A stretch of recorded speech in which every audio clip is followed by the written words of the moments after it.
As you can see, he's already at the bar because he got some Ciroc. But I got to say, we just see Ace Hood. Lil Jen, you gonna do. I salute you. I salute you. Like, just your humble ass stuff. I appreciate that. We need more artists like you. That's it. At the bar. Yeah, at the bar radio. Yeah. You already know this the king of Philly, man. At the bar radio, man. You already right. You on your own, just know why with that chit chat. I'm on the road, cause this that planet, this that get back. It's a different day, no, it's same story, nigga. I've been winning, retire like I'm Robert Horry, nigga. They just thought they knew me, but I'm here to make my story bigger. Keep that Laker 40 with me, always know I had that clipper. She act Gilligan on my boat, bet I'm gon' skip her. If they start getting out of line, I bet I'm gon' get them. Pack a bag and book a flight, so they know I'm always tripping. I've been Scotty with the right, so they always know I'm pimping. Well, I always say I got haters, cause they just know I'm living. Working my bro that came on, they just know I got a vision. The stove gotta stay on, so no product missing. Government want us to stay home, go broke for politicians. Had to carry that weight, never dealt with the opposition. My homie tryna beat the case when he had no pot to piss. I'm tryna cop a bird, but he caught up with all them pigeons. And I can never chase when ain't no love when you got them riches. I'm all alone, I've been asking where your bitch at. She on the phone, tryna figure out where to get lit at. You on your own, just know why with that chit chat. I'm on the road, cause this that plane and this that get back. I'm all alone, I've been asking where your bitch at. She on the phone, trying to figure out where to get lit at. You on your own, just know why with that chit chat. I'm on the road, cause this that plane and this that get back. Yeah. Alright. Hey, Tuna, you made this? I'm all alone, I've been asking where your bitch at. She on the phone, trying to figure out where to get lit at. You on your own, just know why with that chit chat. I'm on the road, cause this that plane and this that get back. I'm all alone, I've been asking where your bitch at. She on the phone, trying to figure out where to get lit at. You on your own, just know why with that chit chat. I'm on the road, cause this that plane and this that get back. It's a different day, no, it's same story, nigga. I've been winning, retire like I'm Robert Horry, nigga. They just thought they knew me, but I'm here to make my story bigger. Keep that Laker 40 with me, always know I had that clipper. She act Gilligan on my boat, bet I'm gon' skip her. If they start getting out of line, I bet I'm gon' get them. Pack a bag and book a flight, so they know I'm always tripping. I've been Scotty with the right, so they always know I'm pimping. Well, I always say I got haters, cause they just know I'm living. Word to my bro that came on, they just know I got a vision. The stove gotta stay on, so no product missing. Government want us to stay home, go broke for politicians. Had to carry that weight, never dealt with the opposition. My homie tryna beat the case when he had no pot to piss. I'm tryna cop a bird, but he caught up with all them pigeons. And I can never chase when ain't no love when you got them riches. I'm all alone, I've been asking where your bitch at. She on the phone, tryna figure out where to get lit at. You on your own, just know why with that chit chat. I'm on the road, cause this that plane and this that get back. I'm all alone, I've been asking where your bitch at. She on the phone, tryna figure out where to get lit at. You on your own, just know why with that chit chat. I'm on the road, cause this that plane and this that get back.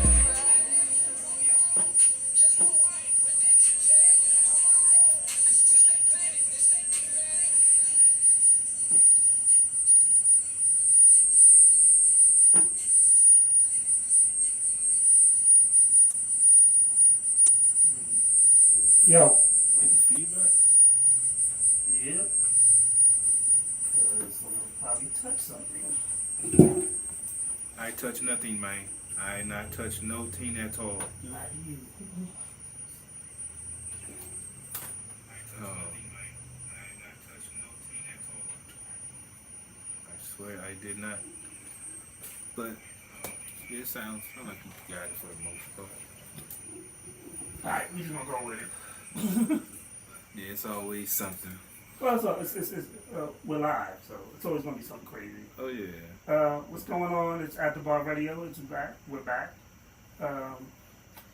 I got Mr. CP3 is in the house with us today. Back in the building. I know it's been a while, but yes, back on the scene, making some changes and some major moves. So, yeah. So let's talk about that real quick. Congratulations on order, CP3. I appreciate that. Thank you, sir. Definitely cheers to you. We are. I'm so proud of my brother because he had a goal, he set it out, and then he accomplished his goal and stuff like that. So that's one of the reasons why he's been away, because he's been, doing things to better himself. And if you're, and I say this too, if that's your man, if that's your friend, your brother, if you're not encouraging him to win, then something is wrong with you. No doubt. It's appreciated. Thank you, sir. It's definitely a big change, and I got to give thanks. I didn't do it myself. I had a lot of help from the wonderful young lady that's in my life now. Give a shout out to my lady, Miss Christine, because without her and her support and her giving me the knowledge and the support that I needed and the mindset to believe that I could make that change and make that transformation in my life different from anything that I've done before. And that's one of the reasons why I took the job in New York Life as a life insurance agent, is to help other folks, especially in our community, that for one don't have life insurance, to look out for the loved ones in their life if something, God forbid, happened to them, but also the advantage of having a life insurance policy and how it can be an advantage to you in different ways, as in, cash value and, putting money to the side and being able to take loans out on the policy that you can repay or not. But that's another, we're going to get into that later on when I get into my insurance show that'll be coming up. So let's just give y'all a little snippet of what's to come. But just know that the things that I'm delving into is not just to help me become a better salesman, whatever. It's also to help other folks that's been in my position that, had a good job, lost it all, and are in a spot where they don't know how they're going to, manage or make it through. And there's always a will, there's always a way. You just got to know the right people and know the people that's going to educate you and help put you in that position to help yourself. So that's one of the main things that fueled the change in my life and the direction. So it's definitely a good feeling, different feeling. I'm still having to change my thought process and mindset, because I'm going from a career in which I was, I wish a nigga would, because people always wanted to try me, to now to an environment of being in a different place around different folks that have a different mindset and different goals in life, where you don't even have to have that mentality of worrying about other people, because they're worrying about doing their business, because they're worrying about making their money. They're worrying about knowing that the team all needs to work together, and it's about helping each other. With my new boss, that I haven't even officially started with the job, but we've been in contact for the last 2 months, and she's been, more supportive than any boss I've had in any job that I've had in my whole career. And that's with me even stepping foot in the door. So let me first of all, I want to say this to shout out to Christine. A good woman will make a good man great.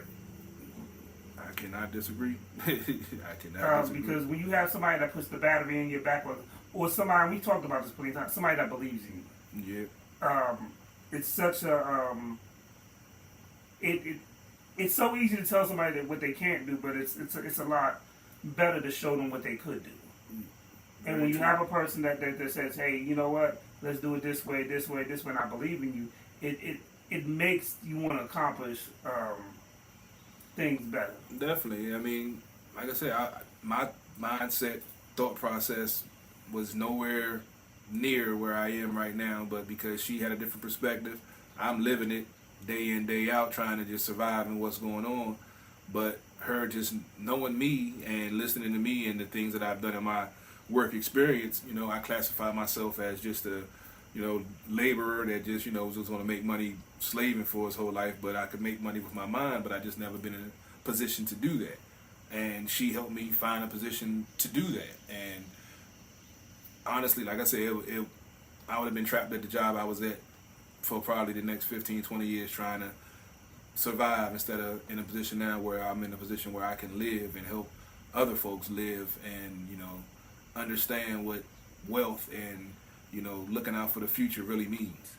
So it's definitely going to be very exciting and a very interesting path in the next couple of months to, find my way. I already have a couple of folks on my Facebook page, Appreciate has reached out. They say they were interested in some insurance and finding out and getting some information, and that's what I'm here for. So all of my folks on my page, I haven't really started bombarding y'all with the insurance information, but it's coming. The video's coming on the YouTube channel and on Facebook Live. I will be discussing insurance. If you have questions, inbox. We can counsel offline, show you some things. If you're interested, sign up. We go from there. But yeah. And another thing, one, people are so afraid to change. We just talking about this offline. Change is something that represents growth. You should be evolving. You shouldn't be the same person you were yesterday. Exactly. You should be always striving to be something better. To see, okay, well, I made it here. Let me see if I can make it further. People tend to hear change and then they think, oh, well, no, I want to stay the same. One of the craziest things was, and it took a while for me to realize this. When my brother came home from being locked up the first time, I noticed he didn't go back on the block and hang with the same people that got him locked up. Because he had changed his mind state. He surrounded himself with people that were winning. And even now, he does the same thing. He'll wave, hey, but he's like, if they've been sitting on the block talking about this stuff and I was going for 12 years, why would I go back to that? You have to be able to adapt and evolve and change. And also too, having a productive or management team that provides proper leadership, encourages leadership is also something too that's great. Real talk. I just had a conversation with Renegade, and he's been going through some things in his job, and then his district manager came out to him in the ring while he was leaving and said, you're doing a good job here, man. You're gonna be one of our best techs. I could feel it, and it made his day. And simple words like that made him feel like, what, I can do this. Yeah. Encouragement goes a long way. Instead of tearing somebody down, building them up to go much further. And it's all about your coaching styles, your management styles, and how you deal with people. And I've been in too many situations where managers, just because they are managers, feel like they're above you or, better than you just because they, make a little bit more money than you. But you're a slave just like I am to the same corporate machine. You just got a little bit more responsibility and can, tell me to take a lunch break earlier. The thing about it is with management, because I'm a manager and stuff like that. If you're not for your team, then you're for yourself. Yeah. For me, a proper manager is a person that, one reason my team respects me is because I ain't got no problem grabbing a housekeeping cart and then helping them when the rooms are backed up. I ain't got no problem when I go talk to them, whether I like them or not. If they got trash or something that needs to be pulled, we pull the trash for them. You have to be able to show, proper leadership. The greatest picture I've always liked is the picture of a manager versus a leader. The manager is going to tell you what to do. The leader is going to show you how to do it. So it's always, it's always good. What you got for us in sports, Mr. CP? Oh, man, there's a lot going on in sports, man. This is the best time of the year for sports fans because you got hockey playoffs, you got basketball playoffs, you got the NFL draft just wrapped up yesterday, you got baseball going on. It's a lot. I'm not going to cover it all because we're going to cover that tomorrow night on Sports on the Hill. Yes, I'll be back on the show. It's been about 2-3 weeks in a row, but you can say officially that I am back on Sports on the Hill podcast at night since I done got out of that hellhole of a job that I was stuck in for the last 6 months of my life that I would never, ever get back. But I'm just going to go over the NFL draft for the Commanders. I'm going to just touch on the draft picks and to give a promo and plug for Wednesday afternoon at 4 o'clock. Dujanay and myself will be broadcasting live doing our draft and off-season special as we do every season, breaking down the draft picks and breaking down the free agent acquisitions that we've made. I got my man Dujanay that covers the SEC and is down there in that country and goes to the Senior Bowl and all of those things. So he has the inside knowledge on the players that we've drafted, as always, we break it down. So tune in Wednesday at 4. I know it's normally we don't do afternoon shows, but hey, like I say, I got a new job now. We doing big things. Be on the lookout. You might see a show every day. You never know. Remember how it used to be when we first started this thing. You saw me every day. And you know what? You know you liked it. You know you liked it. But let's get into this draft. As always, I got to give the Commander Karens their shout out. You know, I appreciate your. How did I know you were going to go there right off the break? Because I've been Like, dealing man, with you just couldn't even wait. Because I've been dealing with it for the last 3 days. I've been good stuff. You just had to go straight. I've been dealing with it for the last 3 days, bro. I got this on my chest, and I got to get it off. Yo, he says you ain't grown that much, huh? No, I've grown a little bit, just not a whole lot when it comes to this. Let things develop. It's not even a whole month into the season, and y'all talking about we suck. I'm like, come on. Okay, the Eagles made moves, yes, but have they won anything? They won the Super Bowl. They hosting the trophy already, but they're winners. Why? Because some expert on TV says they were. The same thing that says in some polls the Commanders had a C+ draft, but I can pull up from somebody else and say they had an A+ draft. So it's all opinions. They're like assholes. We all have one, and most are full of shit. So, saying that, can we at least get the preseason before we start saying who needs to get fired and yada, yada, yada? They are there putting together a mix. I'm not going to go into I'm going to go into it on Wednesday, break down what they're doing from my perspective. That could take the whole show. But just, at least, can we get the preseason before y'all say we suck? That's just what I ask. That's all. But, all right, let's get to the draft. The big news of the weekend. First round pick, the Commanders went cornerback. A lot of folks were upset because they wanted to draft the Gonzalez kid. They went in a different direction with Emmanuel Forbes Jr. He's 6'1", 180. He was listed at 6'1", 166 during the combine, which everybody is upset about because he's so small, yada, yada, yada. He's put on 24 pounds of muscle already. 14 pounds of muscle since the combine in February. He's 21. He's still growing. And honestly, they drafted Darrell Green, who was 5'8", 165. And he was one of the most physical tacklers at the cornerback position. And if you watch the tape on this young man, which I have, he's physical in the running game. He's not afraid to stick his nose in there. And he's a ball hawk. The man had 6 pick sixes in college football, tied for the record for all time. So we need that in the secondary. We had 9 interceptions as a whole in 17 games last season. You have to have turnovers. Got a good front four, but the back end was lacking. We need turnovers. The front four gets pressure, ball gets tipped too many times to hit the ground, or the other team found a way to get it. We need to get that ball and get the pick six or get possession and change momentum. So if you saw the way they drafted, and everybody's complaining about why they drafted defense, because they want to have a shutdown defense to get the ball back to the offense, to give the offense more and more opportunities to score. Then when you score and the other team does it, they change their perspective and go from a two-dimensional team running and passing to just trying to pass to catch up, which plays into the Commander's strength when you have a quality defensive line, which we do. Do you understand football? I hope you got educated in this little snippet, and you can tune in tomorrow to get more, and Wednesday to get even more. Then you will actually know what you're talking about when you're on social media whining about stuff you have no idea what you're talking about. This is why we have to have you on the show every week, because when you get pent up, I know it's been a month, man. It's been a month. Your aggression is like really off the chain. But I'm keeping composed. I haven't dropped no F-bombs or nothing. I'm just being a little, I'm on the edge, but I'm not going. I mean, you raised your voice a little bit, like you were talking to a kid. Because it's a couple of people that I am talking to, and they know who I'm talking to because they need to get talked to like a kid. All right, continue. Second round pick. They went cornerback/safety. He's a hybrid.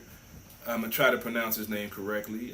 Jartavius Martin, out of Illinois. I meant to mention Forbes is out of Mississippi State, SEC. Illinois, 5'11", 194. He's a solid tackler, and he's physical, and like I said, he has the ability to play safety and corner. He's long arms, long to deflect balls and, you know, cause havoc in the secondary, which is, as you see, a theme we're seeing with these draft picks. Third pick, they went offensive line, which a lot of folks felt should have been addressed in the first or second round, but they went with a very versatile Ricky Stromberg. He's played center, left, and right guard in his career at Arkansas. He's 6'3", 306. The fourth round pick was an offensive tackle, Braden Daniels out of Utah, 6'4", 294. He only gave up 5 sacks in 4 years of starting at tackle. Fifth round pick, they actually traded up to get KJ Henry out of Clemson, defensive end / linebacker. He's 6'4", 294. And ironically, when they went to him, when they found out he was drafted, his father is a Commander / Redskins fan, came down in the old school Jeremiah Trotter Redskins jersey from the 70th anniversary. So, hey, that's a little nugget for you. Might be some pop trivia or something you might better remember. Let's see, that was fifth, sixth round pick. They went with a running back out of Kentucky, Chris Rodriguez Jr., 6 foot, 217 pounds. It reminds me of Brian Robinson 2.0. He's a physical downhill runner. With Spell Robinson on the early downs. You know, you still have Gibson. He's going to be more of a catching out the backfield, screen type of guy. You know, they got rid of cut J.D. McClissick, so now Gibson is going to be the primary receiver out the backfield. So B. Rob is going to be getting more carries. So they felt like they wanted to bring in another running back to see if they can improve the backfield. You already had Jared Patterson, Jonathan Williams, but you never know. Competition, you never know who comes out on top and who will catch your eye, do something that might put them in on the roster or actually on the field. Real quick, Jamel Wansley, what up, crew? What's going on? Congratulations on passing. Appreciate that, my brother. And his cousin just signed to the Dolphins yesterday. Oh, wow. Congratulations, man. Congratulations. Yeah, I did see somebody else posted something about one of their family members got drafted by somebody late. So, man, that's good, man. You know, it's always good to have these young guys that's out there, you know, get to live their dream and chase their dream and actually get drafted. That's huge. You know, some make it as undrafted players or, you know, walk on, so to speak. But to get drafted, that's something. I'm sure, Jamel, CP3 would love to get your cousin on Sports on the Hill as a calling guest or something like that, if, you know, if possible or whatever, or if he's ever in town. Yeah, we'll see if we can do a Zoom joint. I mean, he ain't got to be in town. We can do a Zoom joint, okay, you know, yeah. just to get his what you want to take do? on that. Zoom. Hey, man, you know, like I said, we expanding. My schedule has opened up, so I have opportunities now to do more things. Like I say, training camp around the corner, so you know a brother will be at Ashburn. Southern Insurance and giving you live feed reports. Oh, he was in the. Oh, his cousin was in the University of Miami. Offensive MVP. Sounds like he got some learning to do, and then see if he can make his dream come true. Be a starting tackle for the Dolphins. They got a nice offense, and I still don't know about their quarterback, but they like him. So I mean, hey, do what you do, baby. Congratulations.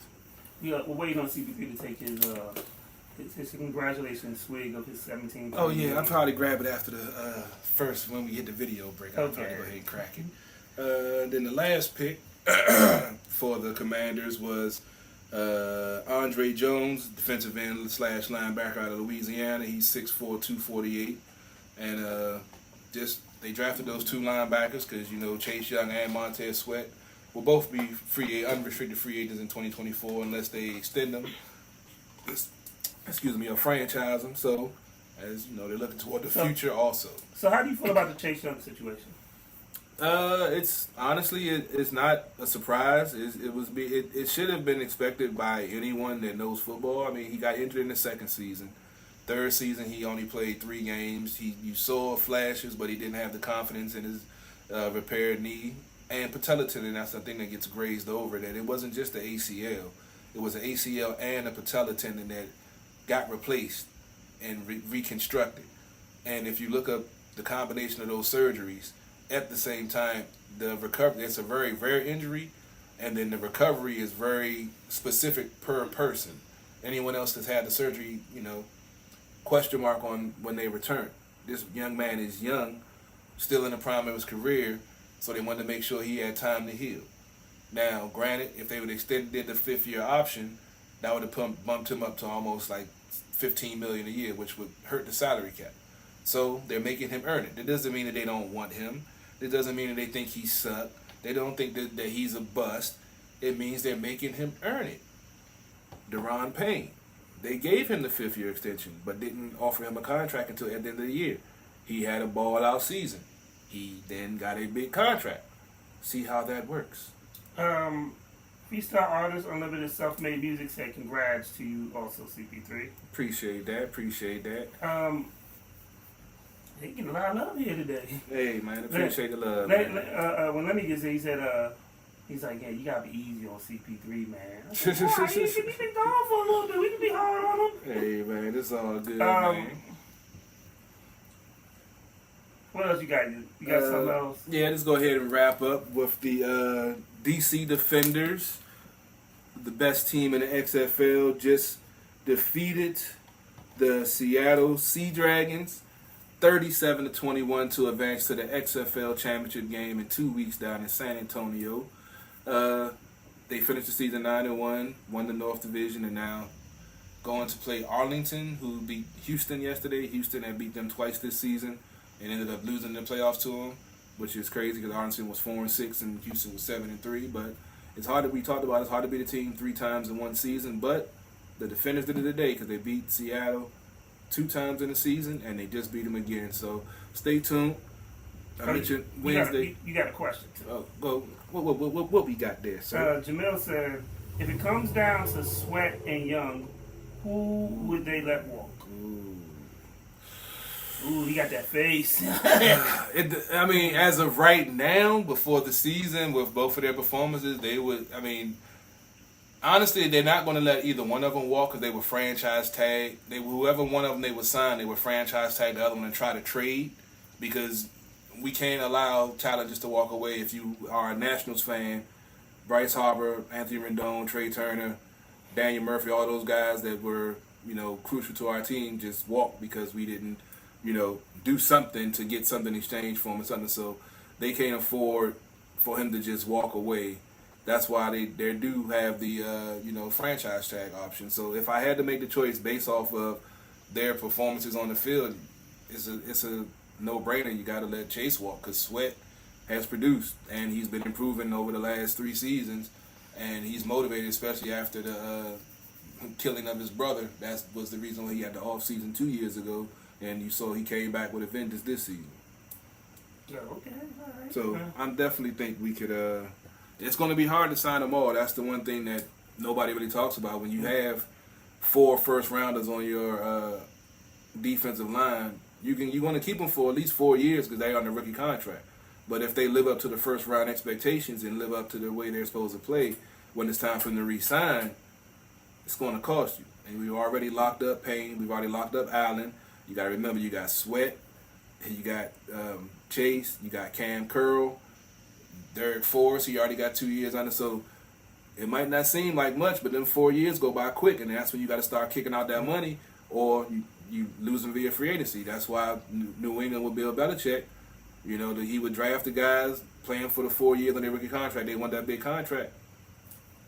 I can develop some other players. I can get somebody to play cheap, and we can pay, Tom Brady, $30 million a year to stay here, and you'll get your, league minimum, but you're playing ball and you're getting a championship. So, what you want? You want to be famous and rich, or you want to have rings and you can make money somewhere else after you do your job here? So, I mean, it's a formula that is tried and true. So Jamel said the only he was asking was because they let cousin do that and they got nothing back for him. Well, see, Cousins is a unique situation. Cousins played the game beautifully. He knew he wasn't going to sign here, but he knew that we had nobody else to go to. So he was like, I'm going to play the game. And then I put a meme out about a month or so ago. He's made $285 million, which of $249 million was guaranteed. And that man has done nothing. Yes, because remember, he got 2 franchise tags here. So that was $18 million and $20 million. Guaranteed. On top of his rookie contract where he made like $12 million. Then he went to Minnesota signed a $60 million guaranteed deal, then got an extension for another $60 million guaranteed. That's why Minnesota can't sign nobody else, because they got all the money tied up in good old Kirk. That's the problem when you pay these quarterbacks of one position so much money that it handicaps the rest of your team. Oh, shit. That's why they ain't won nothing.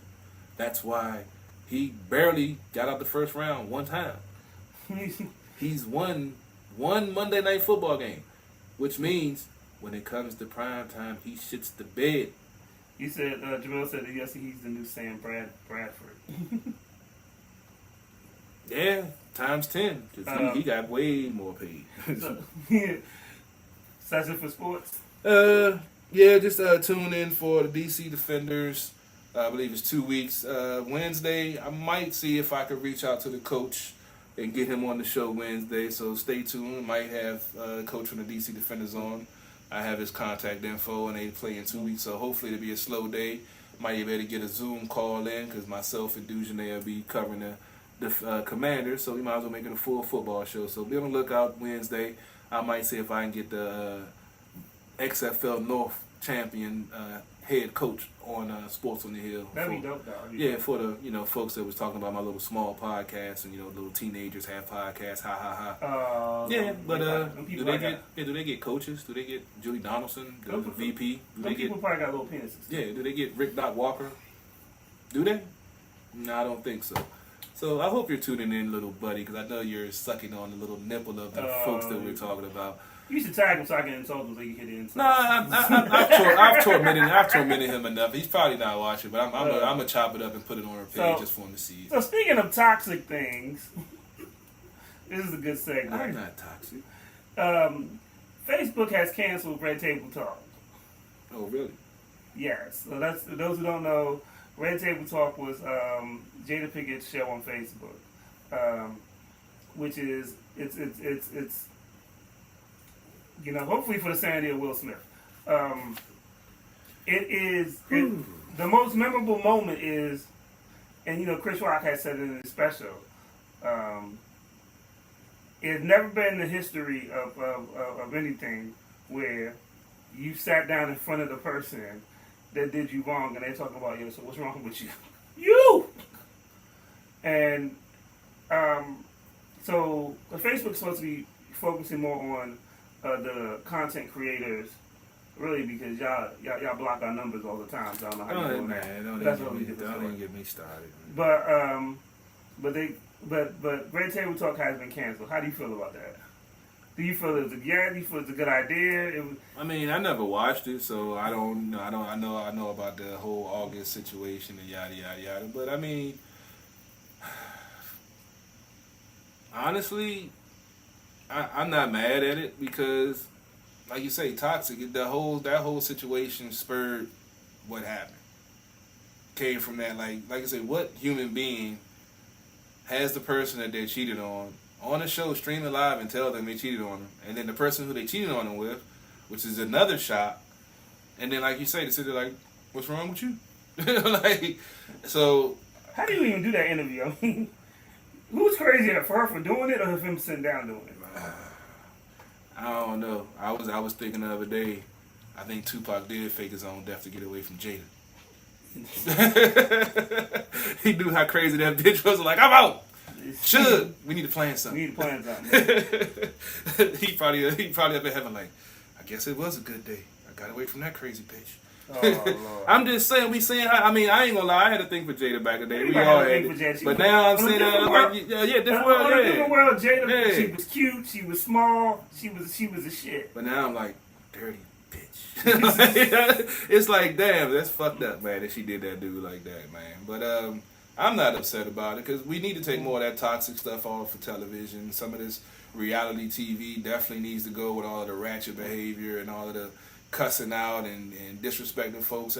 That kind of blows my mind, how folks can in one breath say black people get looked at, and so why white people look at us like this and talk down on us, but then you watch and promote some of the most ratchet stuff that they watch, because they don't know black people in person. They only know what they see on TV on the news. So just give me all types of segues this show. Man, So I told you I've been pent up, brother. Man, I So ain't gonna get speaking this up. of toxic television, we See? have to give a rest in peace to the king of toxic television, Jerry no. Springer. No, that.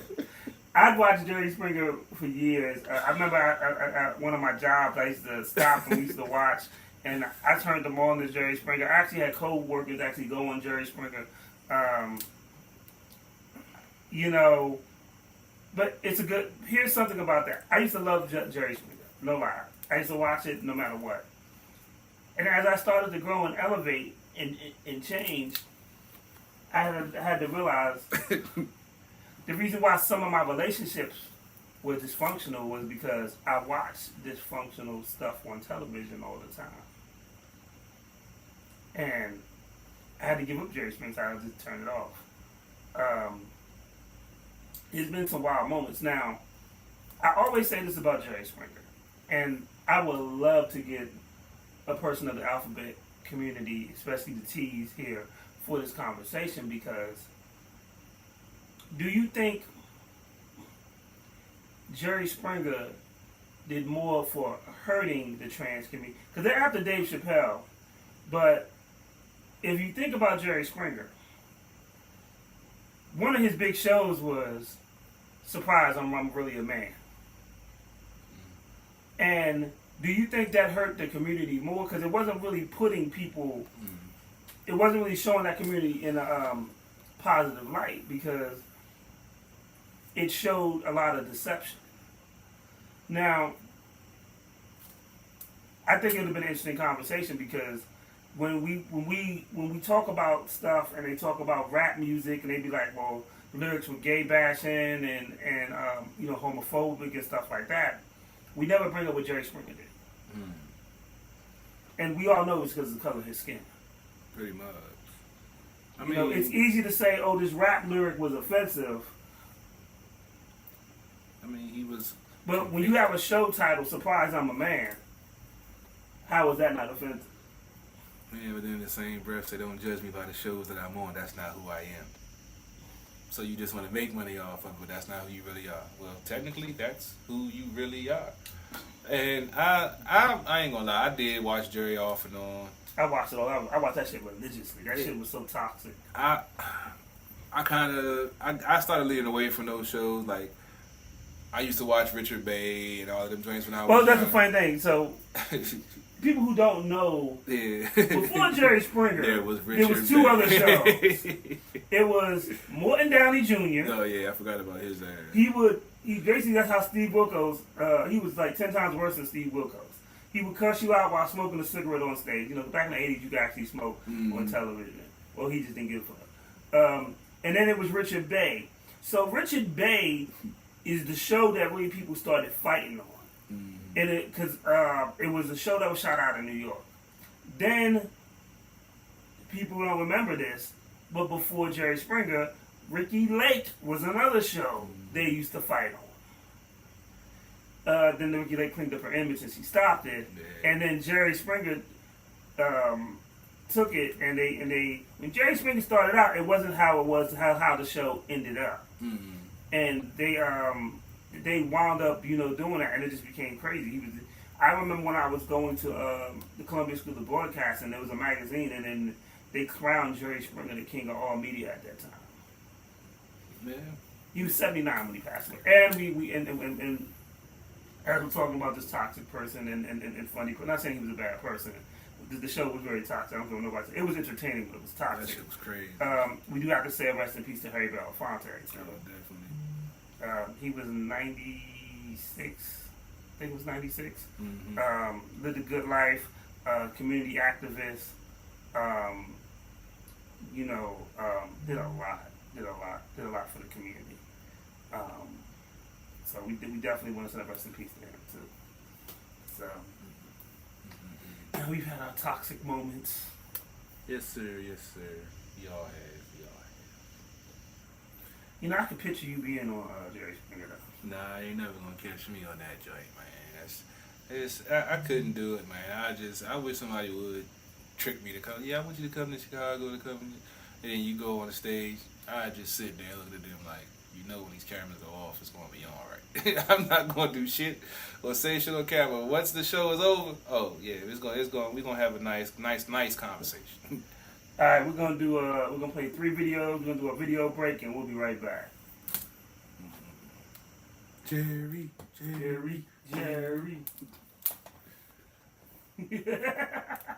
We had to one shout out. Y'all need to know what's up. Hey, look. Hey, DJ FM, you ready to do this shit? Hey, come on. Let me tell you something real quick. You did your motherfucking thing tonight, man. Hey, we gonna hit, but they just heard you. You did? You heard? Y'all know what's up. We only do this shit real right here. 12-24 shit long. We doing this shit right. You heard? Are you ready, Slim? You sure you ready?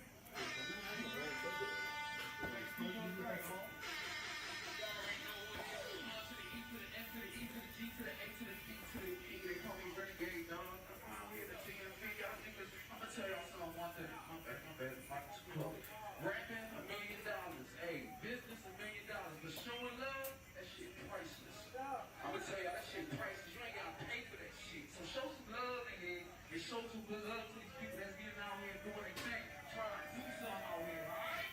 Let's get it pumping, y'all. I'm getting pumping, alright?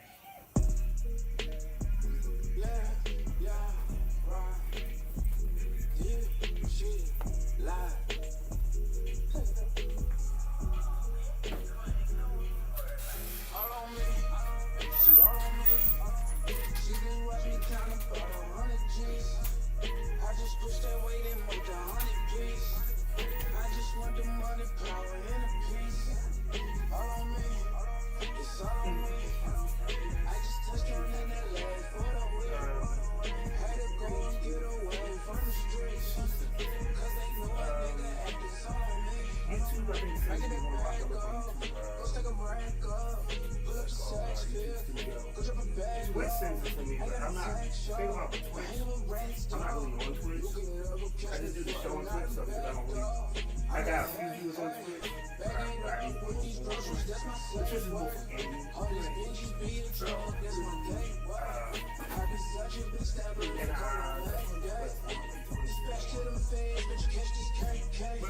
already got my phone back on Twitter. I was never a Twitter. And then mine. I gotta figure out because we can see these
Still picking up money.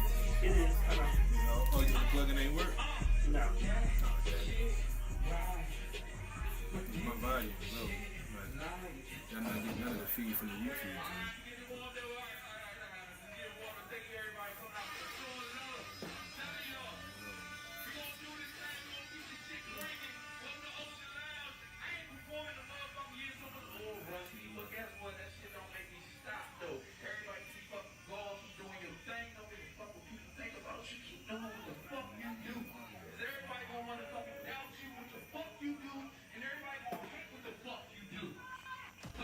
achieving go-getter. You made your schedule. You call the shots. You've got this free. And nothing can stop you, not even the night shift. Earn your degree online with more than 175 programs. Apply today to Purdue University. You've got big dreams for furnishing your outdoor space. But what if your outdoor space has dreams too?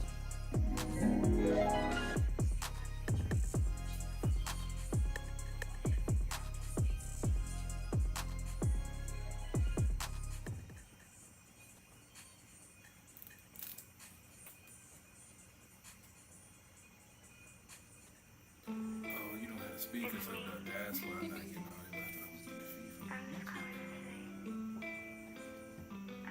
Welcome to the stage, Tro Almighty! Yeah, I'm dabbling for some reason now. I'm not getting the signal. So good to see you, Tro. How are you? Oh, it's so great to have you on the show. 7:30. So, tell me, what's it like being Tro Almighty?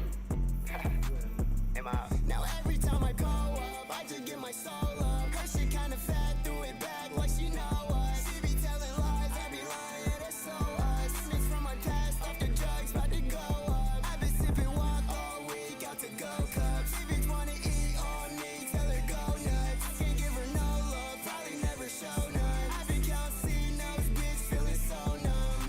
New bitch look like she from off a poster. Say she all in love, don't really know her. Say she got a nigga, but I'm colder. She don't even know I'm about to show her. I get too high, you ain't fucking with me. Can't tell the difference who really for me. Niggas and moles are really the beat. Niggas ain't real, they got bitch in their jeans. Niggas want beef, it ain't nothing to me. Say he want smoke, we gon' up it and see. Got them together, ain't nothing to see. Should've known better than fucking with me. Feel like I'm Pablo, I'm trapping the piece. Feel like I'm Johnny, I step on the scene. Fuck her to death like I'm Lightning McQueen. Jamming like Jack with a couple of beans. She saying no nigga really fucking with me. I been knew that bitch, you saying nothing to me. I know we too toxic and it won't work. Everything is stopping and we both hurt. Thumbing through these hundreds like a folder.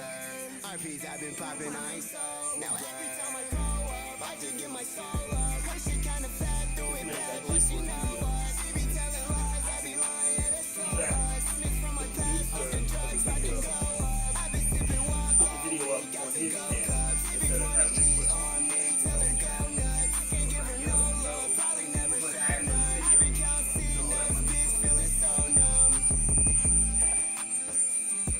I've been feeling so numb.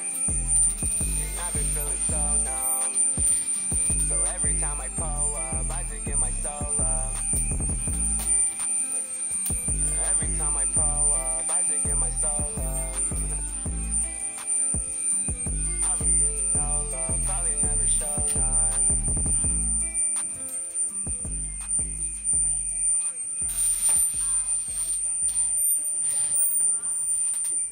But that's it. Thank you for Tro Almighty coming on the stage.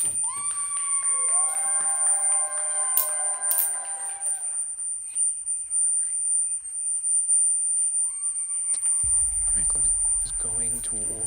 Get the money, the money. Yeah.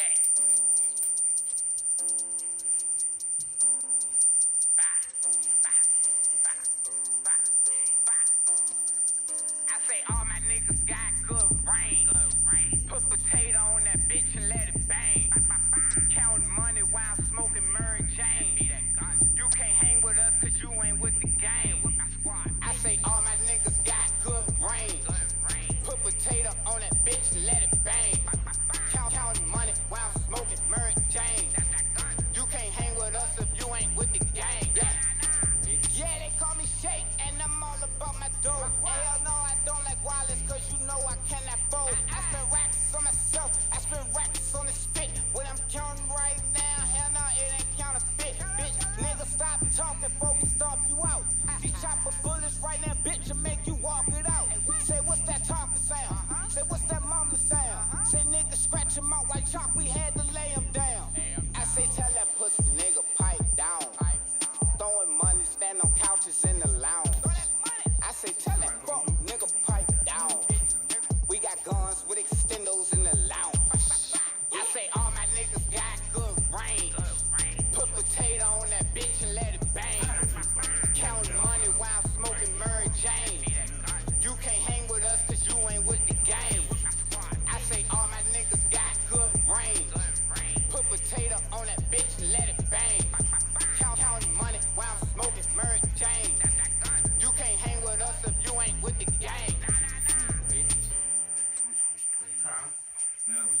feedback out of nowhere. Oh man.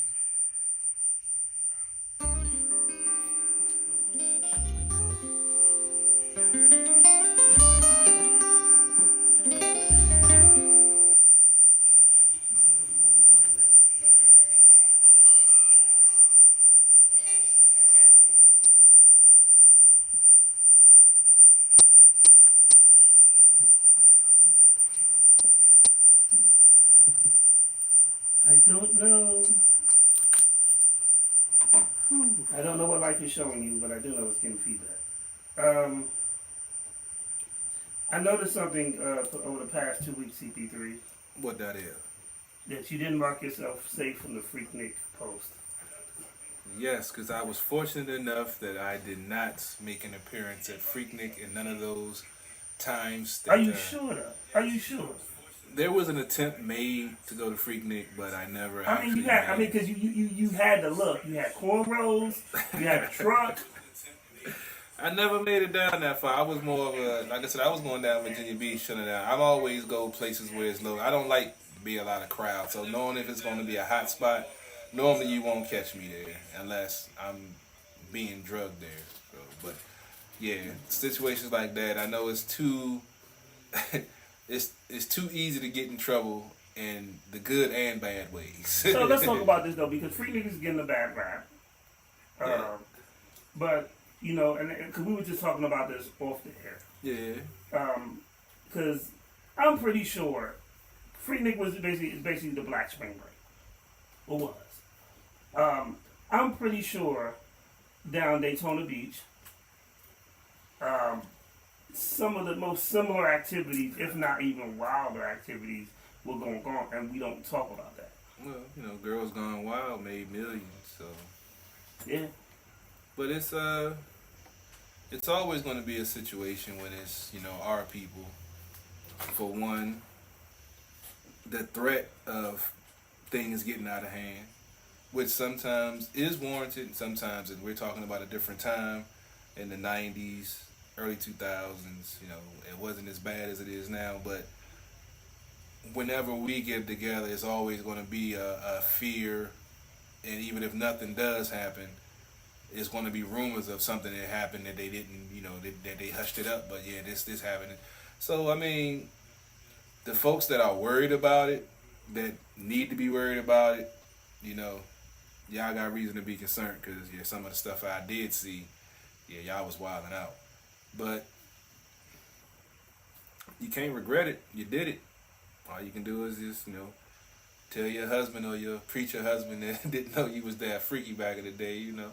So how as a man, how would you deal with that situation if your significant other shows up on this documentary? Like, how do you have that conversation? Or let's take it one step further. How do you have the conversation of you showing up on the documentary and you have to explain to? Ironically, I was in a similar situation. I wasn't. How is that not surprising? We weren't in a relationship, but a young lady I was dealing with, you know, on the regular. I was at my man's bachelor party and we was watching the porn or whatever, and lo and behold, the chick that I was smashing was on the fucking porno tape. And this one of them old school joints. You know, they got the different scenes, all the Black Ebony joints. So I wasn't 100. I mean, I ain't gonna say 100% sure, but it was like 95% sure that this, because this is one of the grainy joints. But I still believe to this day. And I asked her. I was like, what she said? She denied it, but she did have 4 kids by 3 different daddies. So I really couldn't trust her credibility in that aspect. So did you take the tape and be like, yo, let's watch this together, and then be like, hey, who that is? Because we weren't that serious, I didn't take it that far. I just stopped fucking with her. It's simple as that.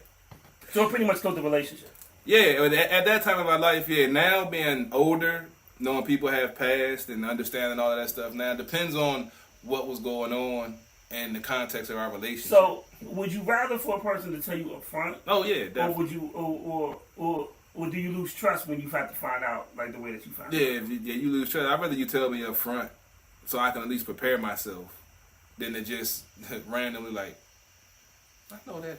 Hold up, she got the same. Nah, you don't want that joint. So it's better to be up front. That's my motto. I'm gonna tell you what it is. I'm an open book. If you can't deal with some of the stuff I've done, I understand. I'm not mad at you. I get it. So like, hypothetically speaking, a person like if you bring home a stripper and you didn't know she was a stripper though. How do you deal with that situation? Because then your man taps you and be like, yo, man, I just saw that, at the Ebony Inn or some shit like that. Again, as someone that's dated strippers, I really don't. It depends on what type of stripper they are. There are different types of strippers. Strippers that go the extra mile, and strippers that are just in it to make the money, play the game, and boom, boom, boom. There are some strippers that do that, just to let y'all know. All of them don't be fucking and doing everything. So, my thing, as long as you up front with it, that if you find out secretly, that just, because if you don't have trust, you don't have nothing. No matter what your occupation, what you do, what your background is. If I can't trust you, I can't be with you. Simple. It just comes down to trust. No matter what you've done in your past, it's your past. That's not who you are now. And if you aren't big enough to accept that the person is with him, then you don't need to be with him. And if you aren't proud enough to say that that's who I was, that's not who I am now, I had to, go through life where I was going through a hard time, I did whatever, then, yeah, you ain't ready. So it's just like, it's all about just accepting it, man. Jamil said blasphemy. Which part? I think you meant all of it. I'm just saying, man, we all have past, man. We ain't none of these young ladies out here untouched. Ain't none of these dudes out here untouched. So if you thinking you getting somebody that's pure, that hasn't, been penetrated or whatever, it's.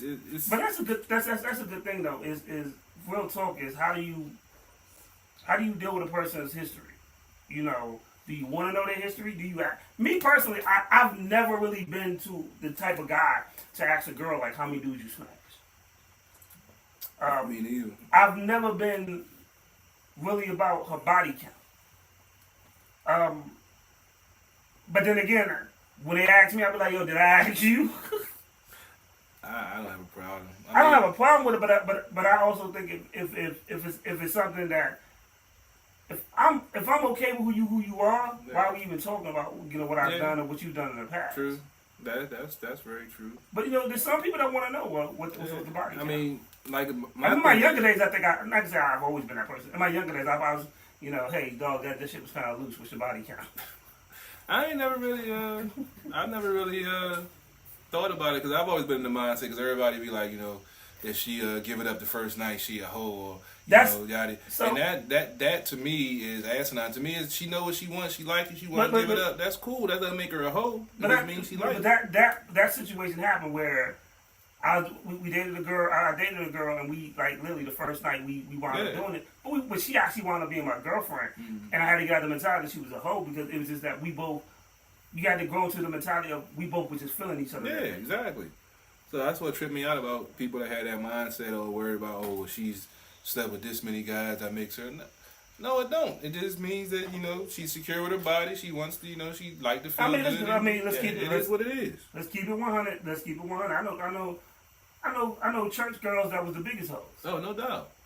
No doubt. They will always tell you growing up, you get you a pastor's daughter if you want a freak. Yeah. So just because, circumstances doesn't make you a hoe. If she was feeling it and y'all have both connected on certain energy level, that don't really make her a hoe. Yeah, it don't make you a hoe. So I mean, all the judgment and all the, if you don't, want to do it, then just roll. You ain't got to judge nobody because they're different from you or they handle things differently or don't see things the same way. But now that sparks another conversation. Mm-hmm. How do you date a girl that was a hoe? That's difficult. Because she has to know who she is and that's not in her lifestyle that she wants to live anymore. And you have to trust in that. And depending on what type of relationship you have, if you don't have that trust and if you don't feel or believe that she truly wants to change her life and don't want to live that life anymore, then it can work, but you have to be a very secure man to do that. And that's a rare quality for a lot of dudes to be able to, accept, because the first time that she don't answer the phone when he called, what's the first thing gonna come out your mouth? You fucking another nigga? Or, oh, you was busy, baby, hit me up when you get a chance. So it's all about how mature that person is that's deciding to be with them, knowing their past, and trusting and believing that that person is being honest and real, that they don't want to live that lifestyle. Now, if they're giving you signs of saying one thing and doing another, get the fuck out of there. Well, I mean, trust is such a big word. Powerful. Hard. What is it? Easy to. What is it? Easy to say, harder to do. No, I was like, what does it say? It's easy to lose. What, hard? Hard to build, easy to lose. Yeah, there you go. Hard to build, easy to lose. You can build up all the trust in the world, but you fuck up one time, one lie, tears down all of that. Yeah. All of it. That could be 20 years of truth, but that one lie could be the dumbest thing in the world that you lied about, but that one lie can fuck all of that up, and it ain't worth it. Alright. That's why I always say, fuck it. I'm gonna tell you the truth. It might hurt. You might not like it. You might leave me, but I'm not gonna lie to you. I'm gonna tell you. Trust is something that when you lose trust, I figure basically your relationship is over. No doubt. That's no bullshit. That's the way I feel. I lost trust in one relationship. We was done the next day. We was done. Like if I feel it was something I was watching. I think it was one of the judges from divorce court or something like that. Oh yeah, they did be dropping some knowledge. Tammy, what her name, Lynn or something? Yeah, I know. But she was on doing an interview and she was just like, I've never attacked my husband when he was vulnerable, and she was like, because when you lose trust in a relationship, it's some things you can't get over. Mm-hmm. And she was just like, I would never put him in a position where, like, you expect men to be vulnerable, but then when they tell you something that makes them vulnerable and then you use it against them, she's like, you lose trust, and to get that back is such a harder task. Basically, she was, she's basically saying, like, trust is the foundation of a relationship. And if you lose it, it's pretty much it's a done deal. Yeah, I mean, you can't have a relationship without trust. It just doesn't work. It's not. Because you have to trust. And then if you think you're in a relationship with someone that you don't trust them but you love them, no, that's not possible. You think you love them. You love the way they make you feel. Oh, so Jamel asked an interesting question. Uh-oh. He said, suppose she lied to you about the amount of kids that she has. Oh, shit. She says she has 2 kids and it's really 4. Well, for one, I'm getting out of there because either one, she can't add. 2, she's a damn liar. So either way, that's somebody I don't want to deal with, because if you can't be up front in the beginning, it is going to spring them like, we going out. Let's go to the movies. I'm thinking I'm taking out, 3 people and I'm popping up with 5. I'm like, so I can count. What's going on? With that being said, any person, this is going to sound really mean, but I don't care. Any person that has the audacity to lie on their children, I don't want to be with no fucking. Yeah, you're a piece of shit. Because you are totally a piece of crap. I don't play about kids because kids are innocent. Kids don't act to be born into this world. Mm. Kids don't, kids actually love you unconditionally. Sometimes. Until they become teenagers. Yeah. They want some shit. But I would never, I would lose so much trust and I would lose so much value of that person because, you lied on your kids. You should never be ashamed of your kids. If you got 5 kids, you got 5 kids. You got 6 kids, you got 6 kids. Be upfront with me, tell me, and I'll decide if I want to deal with that. But if you're hiding, if you tell me you got 2 kids and you really got 4, that just shows I can't trust you. Yeah, that's something thank God I've never came across. I mean, we finally found something CP3 ain't never came across. Yeah, I never came across that. Nobody. Thank you for the question, Jamil. It's a first, man. It's a first. You be in some odd ass situations. Hey, man, look, I always said I lived a crazy, complicated life, man. I just lived it, man. I just, took what life gave me and just tried to do the best, man. That's all I could do. That's all I could do. So it's just funny because Jamil just asked a question. He's like, you call her house and her son answers the phone like, who the fuck is this? Me mugging you. But for real, I've had, look, I'm going to tell you some real shit, some funny shit. Well, it all depends on who you are. I've called a female's house and a dude had answered the phone. So I was like, you know, I speak to so-and-so, she wasn't here, something, I just hung up. And then when she called back, I just didn't answer. And then she was like, that was my son. It's like a grown-ass man. At that point, I learned when trust is gone, it's gone. I was like, yo, shit. Yeah, I've never had nothing like that happen. All the females that had kids is always upfront about it.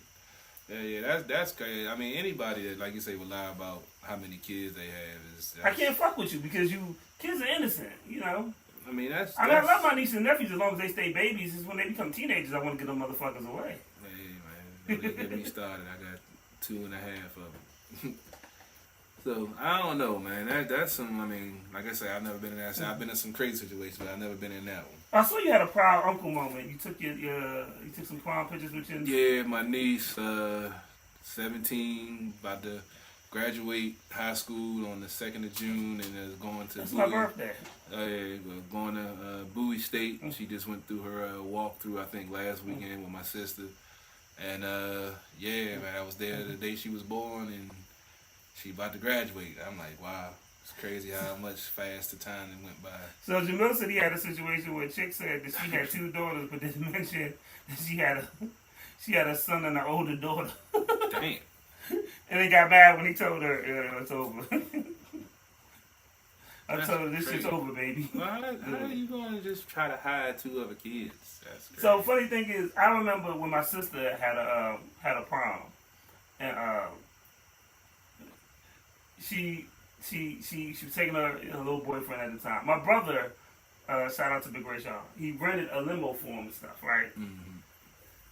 So her and her boyfriend, right before prom, decided to do what teenagers do. They fight, they fuss, they cuss at each other, they break up, they make up. So I'm getting off of work. I think we went to I don't know, we took pictures or something. But I got off work, took the pictures, came home. No lie. My sister calls me and she's crying. He won't do this, and she's arguing at the prom with him, with her date. So I had to do the big brother thing. I was like, yo, go find that dude real quick. And she was like, why? I was like, yo, just put him on the phone. And I was like, he got on the phone, and I said, yo, what's going on? Yeah, I said, why you fucking up my sister's prom? He was like, I said, dog, you knew y'all wasn't on the best terms when you took her there, but you're not going to mess this night up for her. Because if you do, you're 18. I'm going to fuck you up as soon as you get off that boat, sir. Like, don't play about that. My sister told me later, and she was like, she saw him on the phone talking to me, and she was like, what is he saying? And he was like, he's giving her the wave signal, like, I don't want to talk right now. Like, I just got to listen. Because I was like, and then she asked me years later, she said, what did you say? I said, I told him, don't get fucked up. You better than me, because I'd already had somebody else that I'd called him and told him this. Now, they was on a boat, so I couldn't have got to him. I had to wait for the boat to dock, you know. I'd have got to that nigga. You know, I can't swim, so I couldn't, you know. I can't either. So. You jump in the Potomac, I don't care how good of a swimmer you are. You jump in the Potomac, that shit's at your own risk. Yeah, I don't know about that one. I don't know about that one now. Yeah, but I had to tell him, I was like, yo, you fucking up, dog. You fucking up. Yeah, it's crazy how dudes be fucking up sometime and don't, I ain't gonna say don't realize it, but then don't give a fuck or want to blame everybody else for their fuck ups. Yeah, true. That shit kills me, man. I know too many of them niggas. Not I know them personally, but I know of a couple of them. I mean, lack of accountability leads to a lot of bad situations. You know, at some point you have to be accountable for shit that you do. Yeah. So, unfortunately. So yesterday, I'm gonna talk about what I did yesterday real quick. So yesterday was a good day. Salute to Super Dave. as soon as the video is dropped, I hope to get him on here. I got to shoot a video yesterday for Super Dave, and he had Uptown XO, and then he had Joe Clear in the video, and of course Melissa, who's Melissa Venil, who's a singer that came here, who I shot the video for. We all shot the video yesterday. I am so honored to be blessed with people that believe in me. This is my second video that I worked with Dave on. I was honored that he called me for the joint, and I was honored because I actually got to meet Joe Clear. I grew up on Rap City. And he was so down to earth. Like, and he's such a hip hop head. It was ridiculous. I didn't know that Joe Clear made beats. He actually spends a lot of time on social media when he's not doing his other stuff, rhyming and making beats and not he's a funny ass dude too. Great energy though. But have you ever met somebody that has such good energy that you ain't got no choice to be like, I fuck with this dude? Yeah, and very few. That's what the experience was like, because so many times you hear, well, I met so and so and they're a celebrity and they shady and they nasty. Like Joe Clear wasn't that. I said, yo Joe, can you just do me a favor before the end of the show? Before we ended this joint, he said, well, I said, can you do me a drop for At the Bar? And he did it. First time meeting me. He don't owe me nothing. And he was spitting some facts with this song too. I was honored to be a part of the process. So I salute Dave for thinking, because he could have got anybody to shoot the video. I was honored to be part of the process. So it was it was a great day. I'm working on artists. I'm just letting you know, artists. Any artists who we've interviewed in the last couple of years, I'm trying to get everybody to do a video drop to work on the new intro. Because the new intro I want to consist of not just celebrities but artists we've interviewed to say, hey, tune in to At the Bar, or something at the bar. And to get and here's the thing about that with Joe Clear. So many of these motherfuckers throw around the name DMV Legend and ain't done shit. Your album went double wood in the hood. This is a real DMV legend. And he had just he was just doing something for felons coming home to get reconstituted society, and to help them to be reacquainted with society. So he's doing activism as well as other stuff that he does, and he's putting basically his money where his mouth is. Yeah, it was. I was on his page. He was doing educating on buying property and buying houses. Also, trying to educate folks on some of the programs to help minorities get houses. So we would definitely, hopefully we can get him in here for an interview. No doubt. We're gonna speak that into existence. Or possibly at the new Lab 3.0 that'll be coming soon. Definitely. So we definitely want to get him, in this joint. I think that, but like I said, it's such a rarity that you find. We've been blessed, we've met a lot of good people that have a lot of good energy and don't mind telling their story and stuff like that. So, it was a great day though. It was a great day. I got some great footage. Put a couple pictures up yesterday, because I had to be to work at, 6 in the morning. So, of course, I went to bed early like an old man. Hey, bro. I've been rising early late myself too, so I understand, brother. I understand. But on a happy note, June 3rd, which is the day after my birthday, talked to Lady Antoinette last week. We're going, I think she's going to try to get the distillery again. All right. And we're going to do a birthday show there. All right. Because the following week I'll be in Miami, we won't have no show. All right. But I really want to bring in my birthday at the distillery, take pictures, have fun. Maybe we get to do the tour. We're gonna invite an audience out. So we're gonna have a nice little crowd there and just have some fun with it, man. And hopefully we get to interview the owners, and we're definitely going to do some tasting and stuff like that. So. No doubt. So, all right, park that on the calendar. So, yeah, it's definitely gonna be a very interesting and fulfilling year for all of our shows and stuff that we got going on. Cause yeah, it's about to. Well, we about to turn up. Like, I still have the cigar lounge I want to do, and then actually I figure we do it at the cigar lounge. There's a guy that I took pictures of. He's a black guy. He owns his own cigar brand. Like, black people are so creative. I don't think people know all the stuff that we do on a daily basis. And even with the Lady First Cigar, that's the cigar lounge is owned by a black woman. You know, when we tend to think of cigar lounges, we tend to think of old fat white men with beards and they smell musty. And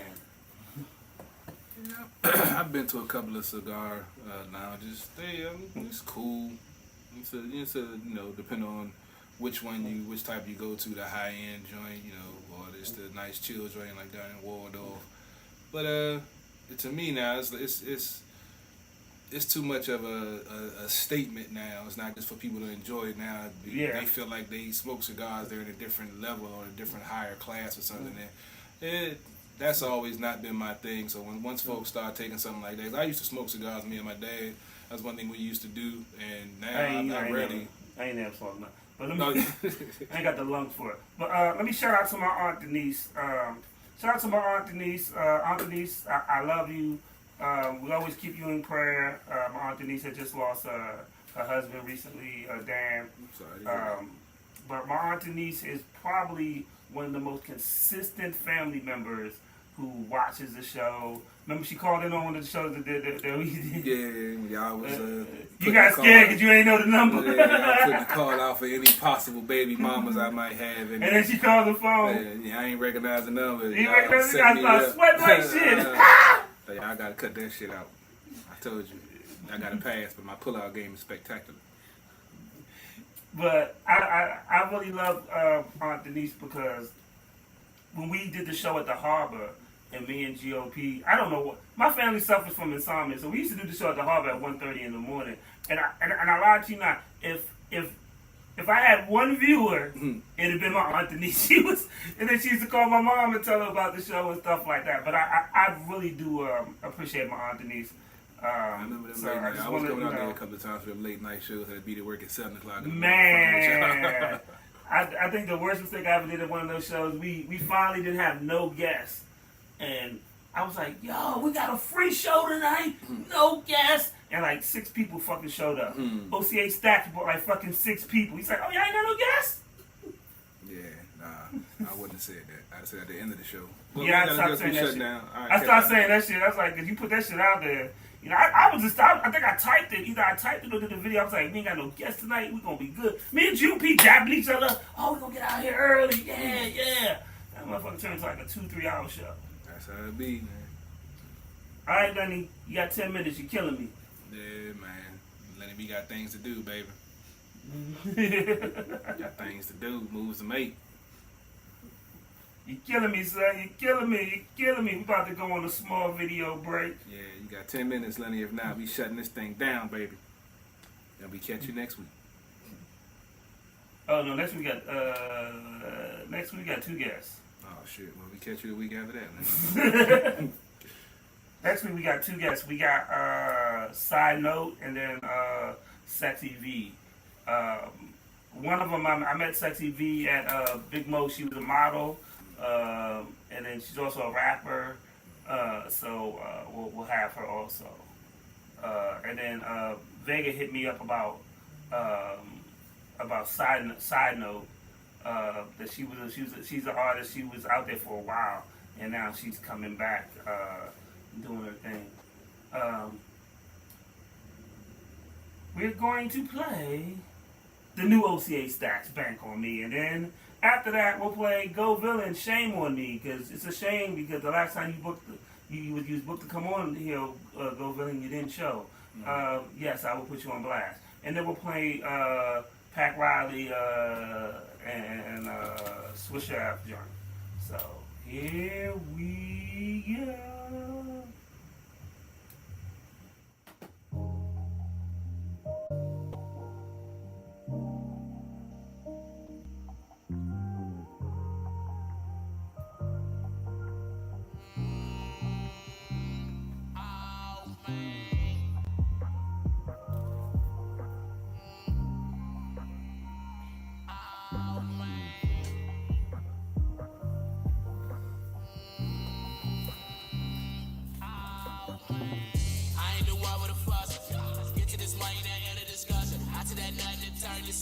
Know that you hate when I'm thugging. Love when I dug through the hundreds, you know that I want it. Girl, you get queer with the blood and the way that this money keep coming and coming and coming, coming and coming, coming and coming. Remember that day you was causing commotion, just cause a nigga got motion. Love when we fuck, she want me to choke her. Loving the way that I stroke her. Love when I hit from the back and feel the emotion. Shorty get wet as a soaker. Shorty so pretty, I love her so much that I told her. I put her face in the poster. Got up and ran up a bag today. Took her around the way. Ain't like that old nigga, I'm really jugging. Man, have nothing the same. Want the money, don't need no fame. Suicide, I really get claimed. Run it up, don't need no chain. Money stack, I need no play. Don't wanna keep trying you. We really covering the bottom, my brother just threw me the alley-hoop. It's me and you and we really gon' run up the money, lay rockin' blue. I really mean it, I tell you, I really don't wanna keep trying you. We really run up the money, we bout to be famous like rockin' blue. You don't wanna keep trying you. You don't wanna keep trying you. Trying you. I had to swallow my pride. I love to keep shorty right by my side. She make it better together, we ride. Love when I'm gripping her thighs. Kissing her right in her lips while I look in her eyes. Already know that she mine. Love when I pull up, I'm coming to visit at work. Working 11 to 5. She independent, don't let her ambition get in the way of her pride. Really can tell that she been through the struggle. Really just trying to survive. Dying to live, she really just living to die. She got some things in her mind. Dying to live, she really just living to die. Ain't with the waste of time. Got up and ran up a bag today. Took her around the way. Ain't like that old nigga, I'm really jugging. Man, him not the same. Want the money, don't need no fame. Suicide, I really get claimed. Run it up, don't need no chain. Money stack, I need no play. Don't wanna keep trying you. We really covering the bottom, my brother just threw me the alley-hoop. It's me and you and we really gon' run up the money like rockin' blue. I really mean it, I tell you, I really don't wanna keep trying you. We really run up the money, we bout to be famous like rockin' blue. You don't wanna keep trying you. You don't wanna keep trying you. You don't wanna keep trying you.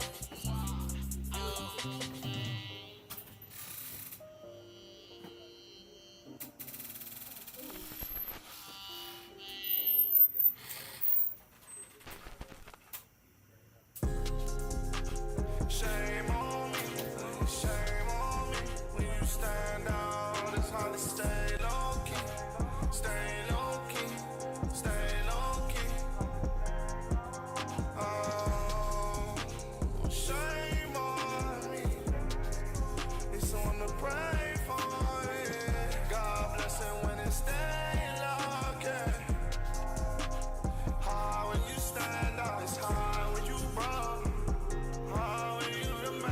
Dropped a quick 35, feel like Kevin Durant. Pound of weed, he gotta sniff it, got his nose in the bag. I work hard for this shit, don't just think it fall in my life. Order a plane ticket, don't forget who introduced you to the hoe. Life ain't easy, nigga, I couldn't sugarcoat. What you think I do it for? On my bullshit, dirty road. Shame on me, ain't let it go. I'm on the street like I got evicted. Got my stick in the box, I can ride it riches. Misdemeanors, I got priors, riches. Just smoke the sip, know how I'm getting. I just pull out like I'm young Kyle, niggas. See snakes in the grass, crocodiles in the bayou, nigga. Don't pay no mind to you niggas. Shame on me. Back this motherfucker. It's on the brain for Motherfucker bust some motherfucking shit over me. Nigga, you trying to hurt her? Nigga, why you do that, man? Fuck wrong with you? I did not. No, I did not. Nah, he didn't make me. I told you. Wait a minute. That was Rachel. She grown.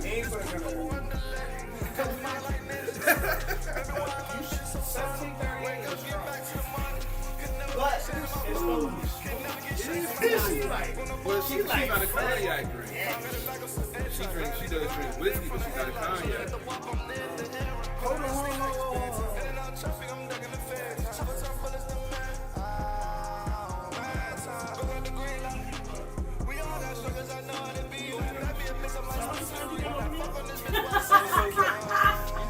Somewhere around this motherfucker. Walk your ass over there. Red cup. If you look underneath the sink, it's like you got.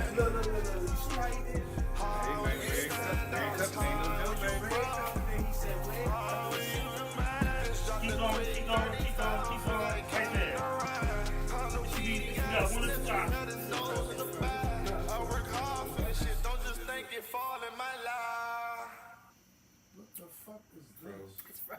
Uncle Nearest is the black version of. This super powered freezer. I forgot it was in there.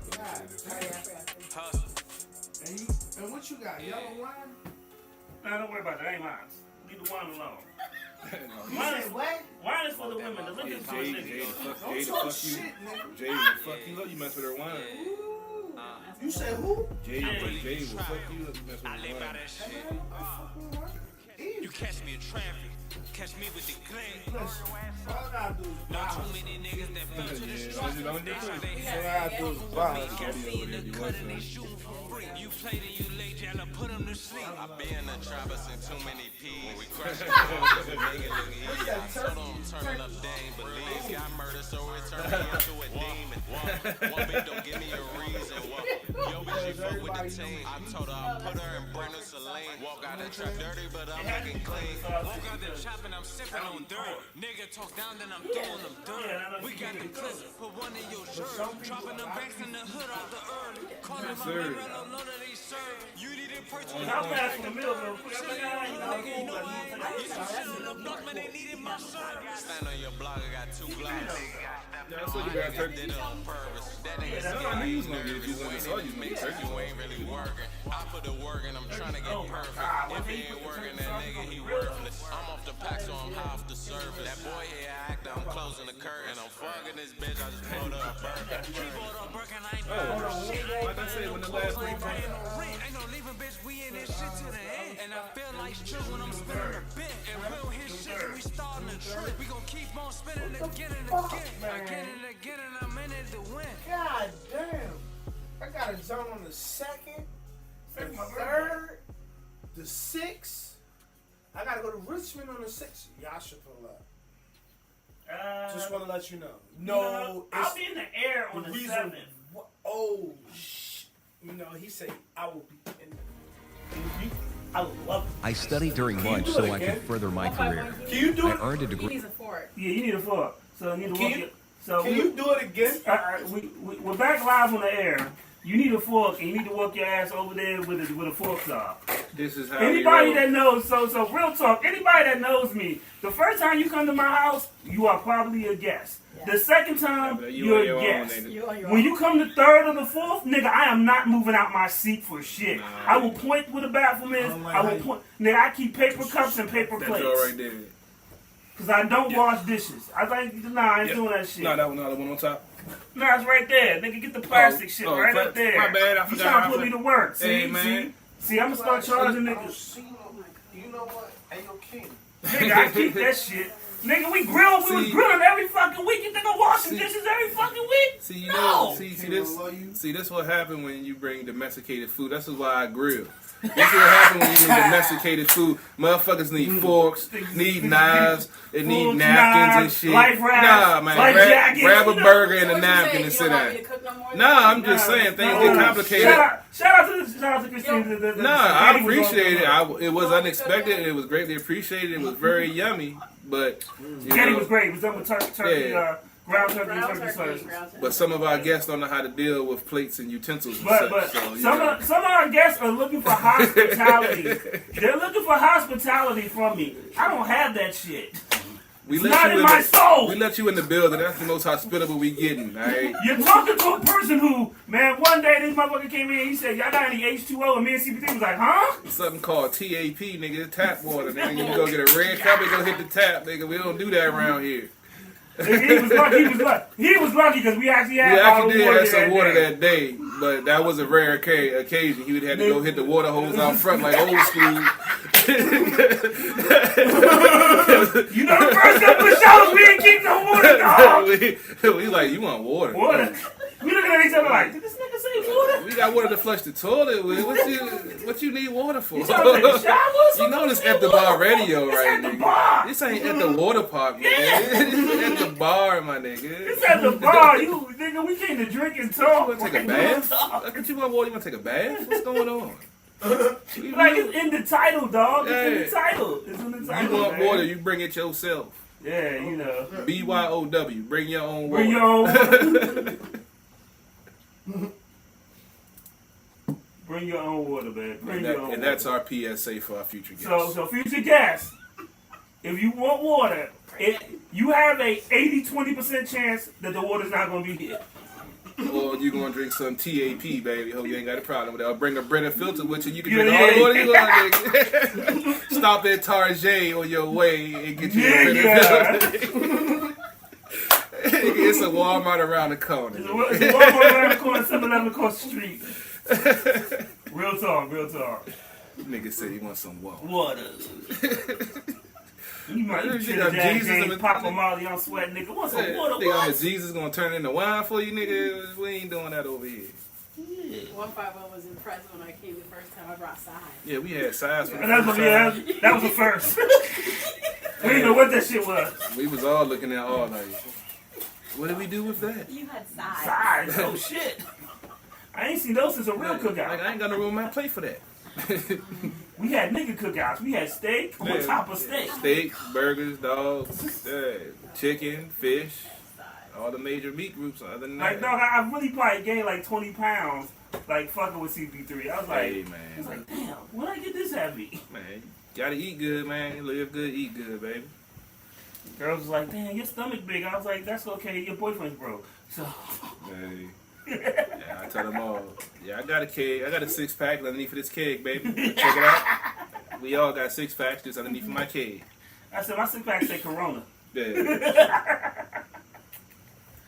So we got Roll Finesse in the building.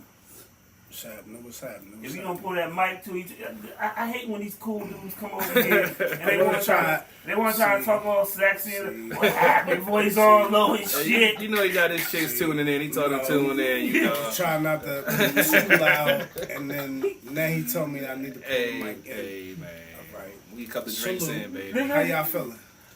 Feeling pretty good. Dog, you see how they come in with the little Barry White voice? How y'all feeling? Yeah. Hey man, you gotta set the mood, so baby. So CP3. Yes, sir. He was like, I was like, yo, CP3 gonna be here. He was like, man, I gotta take it easy on my man. You're a big advocate of CP3. Man, because I love y'all both. I'm just trying to survive, man. I'm just trying to get some key nuggets to help our future generation to not live some of the things that I've done. Yeah, you've done a lot of wild boy shit. Hey man, but it's a preventive tale. You know, you can do it, but you can get hurt. Enter at your own risk. I feel you. Yeah, man, it's a crazy life. So my man Royal Finesse is here. Oh. What up, Terry? We gotta get you back on here to making drinks. Congratulations on your new baby girl, dog. Oh, that's the one with the Tizzle. The frozen drinks? Yeah. Yeah, we need them back. Yeah, I remember them joints. Them joints was nice. Yeah. I left him leaning a little sideways that day. Yes. Excuse me. You good. So Royal Finesse just put out a project. What's going on with you, sir? How are you? I'm good, brother. How you feeling? You know, we good. I got my brothers in the building. We gonna build. We gonna have some fun. Your freezer is super strong, and Shit, it froze my bill. You know, here's the funny thing. I forget about shit in that freezer. I did too, and now I got a beer sickle.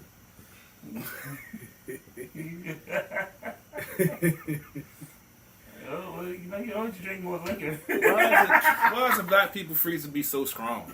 I don't know, you know. Should be freezing shit like it's in the NASA or Like something. it's joint extra cold. Yeah, Yo, see. you know the funny thing is, so when we lived in New York, we had 2 refrigerators and a deep freeze. Yeah, I think we all did back in the day. Hold on.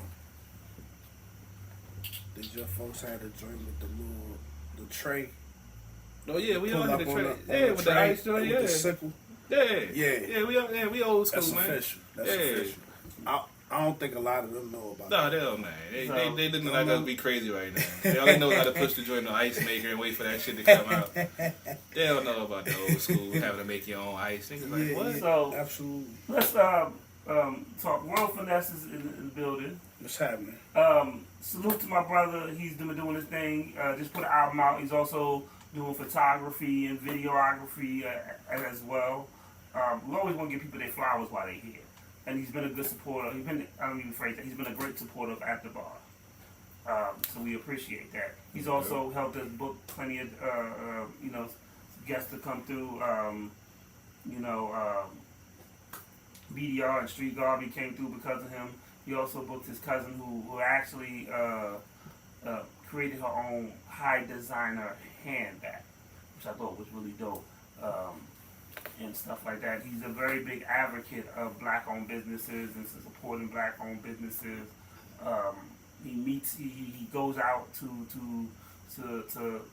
wherever and networks all the time and stuff like that. And we actually went to a dope-ass hip-hop event that they have in DC that I did not know that they had in DC. Real talk, but it was good. I was blessed. Honestly, to be along on that particular journey. Shout out to my cousin Aaron. Shout out to my little cousin Tierra.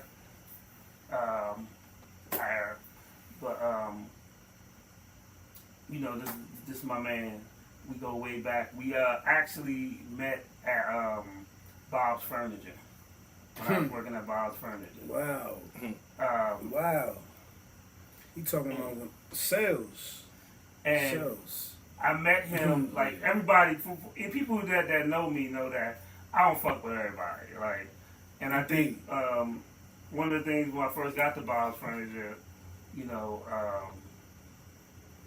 I remember I didn't have my clothes right one day, and I had to wear one of my brother's clothes, because my brother was locked up at the time, and his clothes didn't fit because his suit was tailor-made for him, and I remember I was just sitting next to Lenny that morning, and one of the dudes wanted the Joan, and he said something slick, and I just looked at Lenny and I was just like, first of all, I can speak for myself, but if you want to continue down that path, we can go.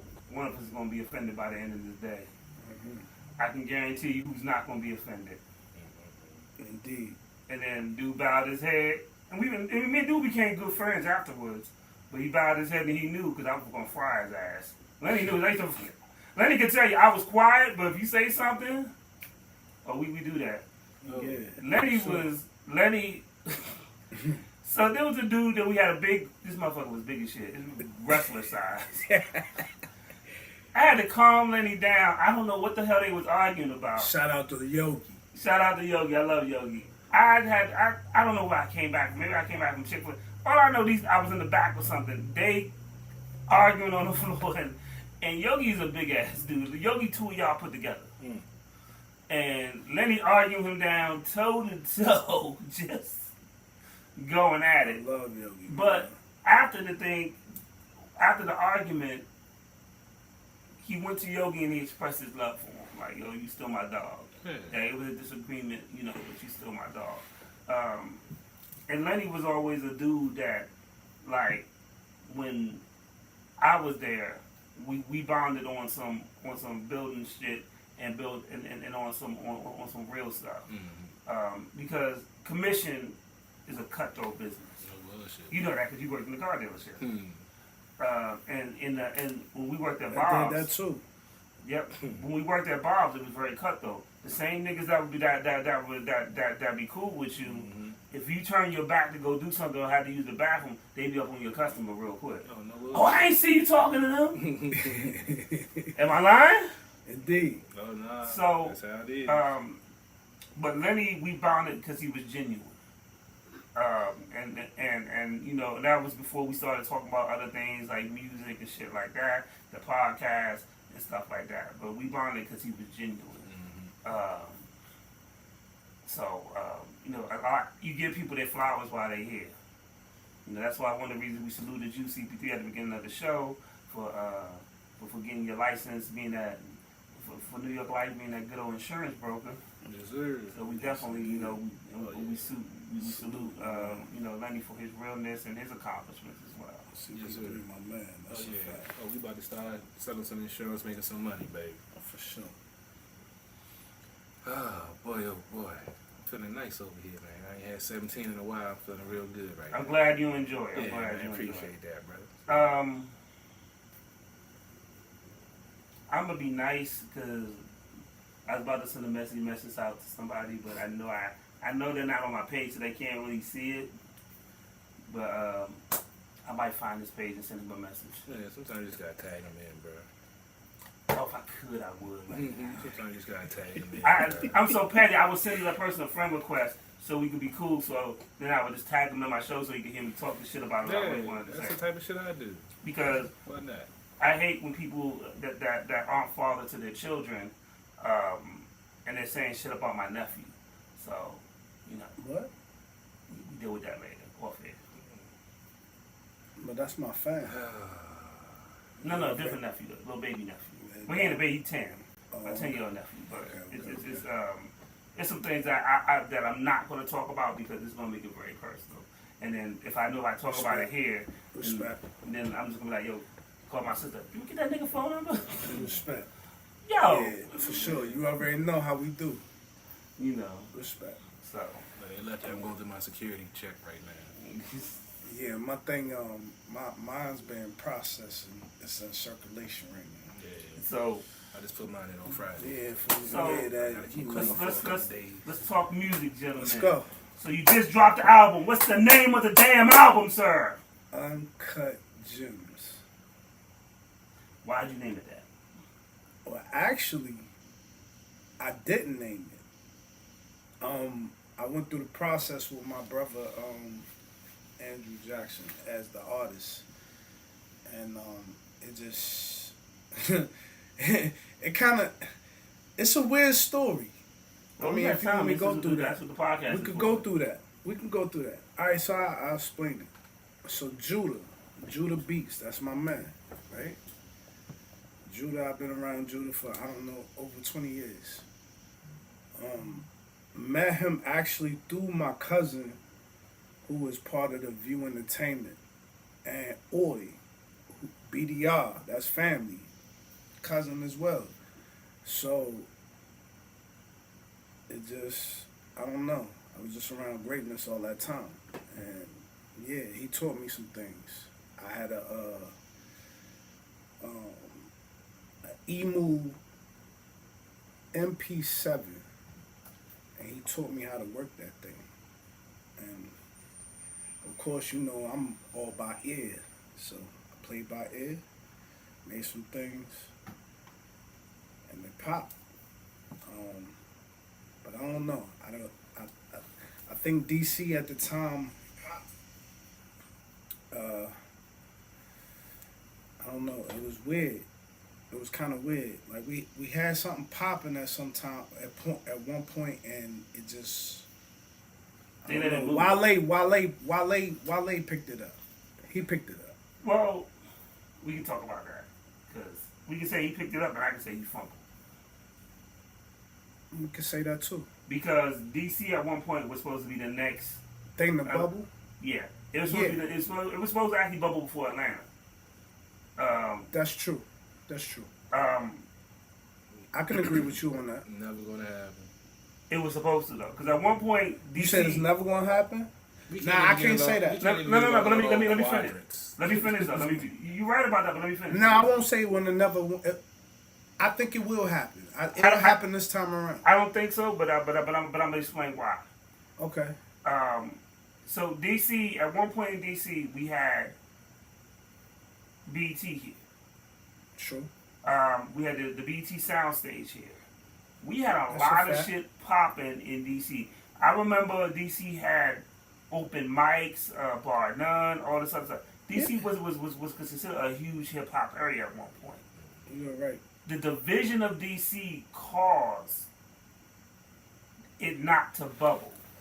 When we have cats, and it's not just DC, the division of the DMV caused it not to bubble.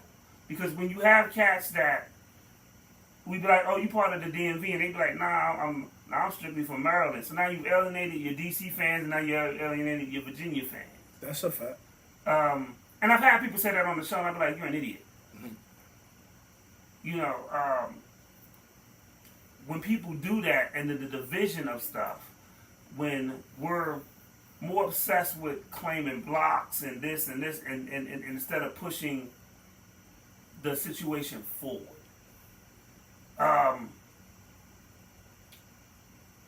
We look at the Miami takeover with go-go music, right? And it's a big event because go-go music has finally branched out of somewhere outside the DMV. But look how long that shit took. Yeah. There's been go-go bands that were signed to Def Jam. Jay-Z used the go-go hook. A. Marie had a go-go sample. Beyonce has had a go-go sample. Why is that not the bounce or the crunk or the whatever other genre of hip-hop that's been labeled? Go-go has been around long before these other places had the crunk sound, the trap sound. That's a true and, fact. And they always called it, you know, a cousin of hip-hop, but we've never treated it as such. And a lot of it is, even within the community. I remember, and it's not everybody, but I remember growing up, you know, as a hip-hop head, I would beef with the go-go people because, you know, they'd be like, oh, go-go make the song better. But then they got mad when Jay-Z took the chorus. When they've been spitting a Jay-Z verse for years, and he didn't get paid off of it. So it's that division that keeps this area stagnated. You know, we've had rappers, even before Wale, we had the Clips came out. But they're not from Northern Virginia. You know, Mad Skills came out, or Skills is what he called now. He was from VA. They didn't love him like that. You know, Missy came out. They loved Missy for a while. You know, but it's not. But as soon as they come out, they be like, oh, like if a rapper came out from Maryland and he was from Baltimore, there's gonna be a Maryland nigga like, oh, he ain't from Maryland, he from Baltimore. Well, that's the way they feel. Baltimore feel like they're not part of the DMV. And they feel like they're happy being their own separate self. away from Maryland. That's a Considered fact. from Maryland. They're happy with I've heard it several times. Like I said, it's the division. These folks can't be unified for nothing. They can't. And I don't think that's actually true though. But like I say, I've grown up in PG County my whole life, and you have some people, you want the unity and you want it, but there's so much ignorance and so much other stuff going on of people that's trying to do right get either scared or worn down because the message isn't being heard wide enough for a change to happen. So it's just getting worse and it's not getting better. And as I said, you know, I was talking to a police officer as I was moving this weekend, and I was telling him, you know, my previous job, I would work for PG County School Board, and I pretty much didn't say much when I was employed by him until technically employed by him when I went for that termination letter. But now I see why our kids are the way they are, why our teenagers are the most violent in the country right now, carjacking, robbing, and doing stuff, because they have no leadership in these schools. The people that's in charge of educating them and teaching them, for one, are scared of them. For two, have no type of direction or will or want to change the system to make it better. And long-term employees just worrying about getting their yearly bonus and doing their hours and getting about the building. And then you wonder why the kids are the way they are and the minority children are behind. They said, I think I saw a report that the kids in elementary school, most of them in the 6th grade are reading at a 3rd grade level. And the same with math. But they're still moving them along through the system. Well, I mean, a lot of times when people get past, that was like this when I was back in school, even in '93. A lot of times the teachers are passing because they don't want to deal with them that shit. Yeah, and that's what I'm saying. It's the whole mentality, and the teachers are frustrated because they're getting screwed over. But the upper management aren't doing anything to change the system because all they want to do is worry about collecting their paycheck. But when we go, that's a bigger problem than we're talking about with the unity. But it's a residual. I feel like it's all connected. Well, I feel as though, hip hop is community, right? Supposedly. You know what I'm saying? But that's what I rep. And BDR, Gerard Street, Garvey.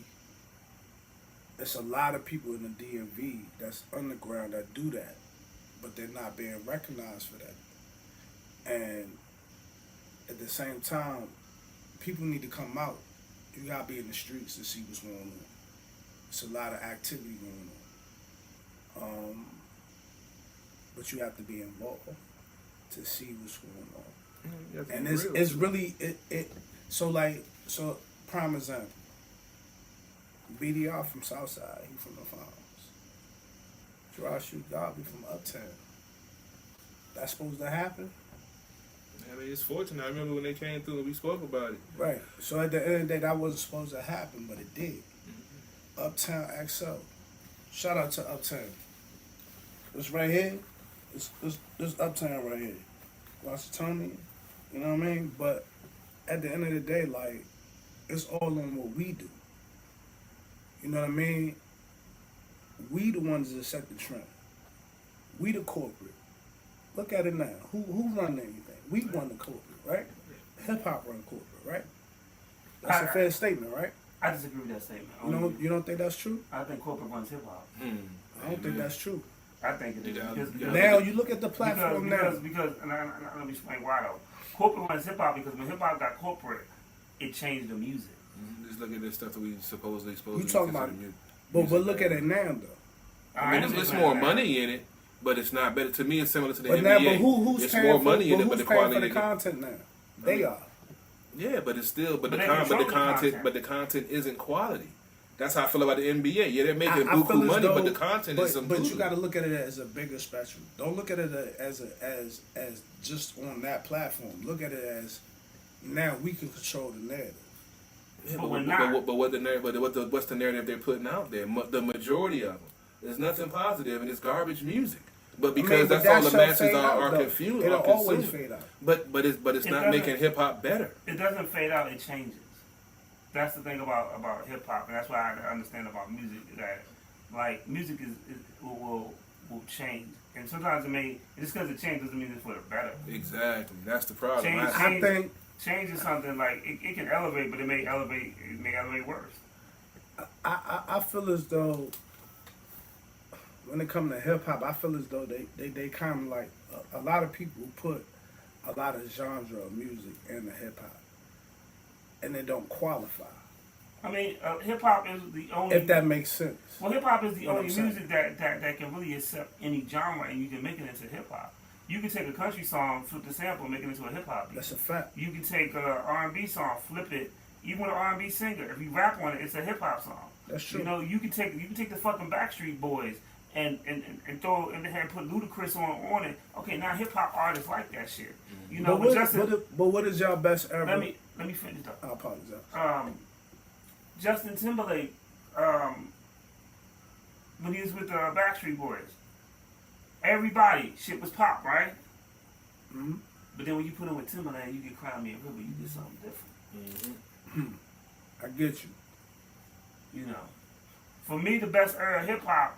I'm an old dude, so you know, people will say the '90s. For me, '88.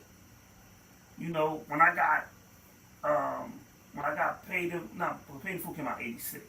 But when I got, listening to the Microphone Fiend, when I heard the symphony, I was just playing the other day My Philosophy by Any Means Necessary by Boogie Down Productions. Wow. And it's still relevant to this day. Yeah, definitely. EPMD, when they drop You Got to Chill. That was my joke.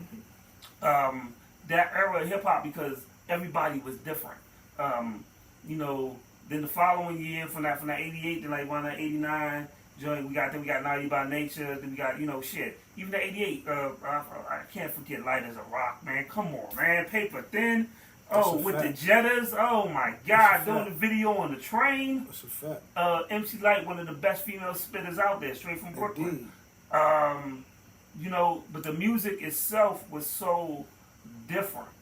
One of the things over the past several years, and they got a little away from a little bit, but when everybody sounded like the Migos.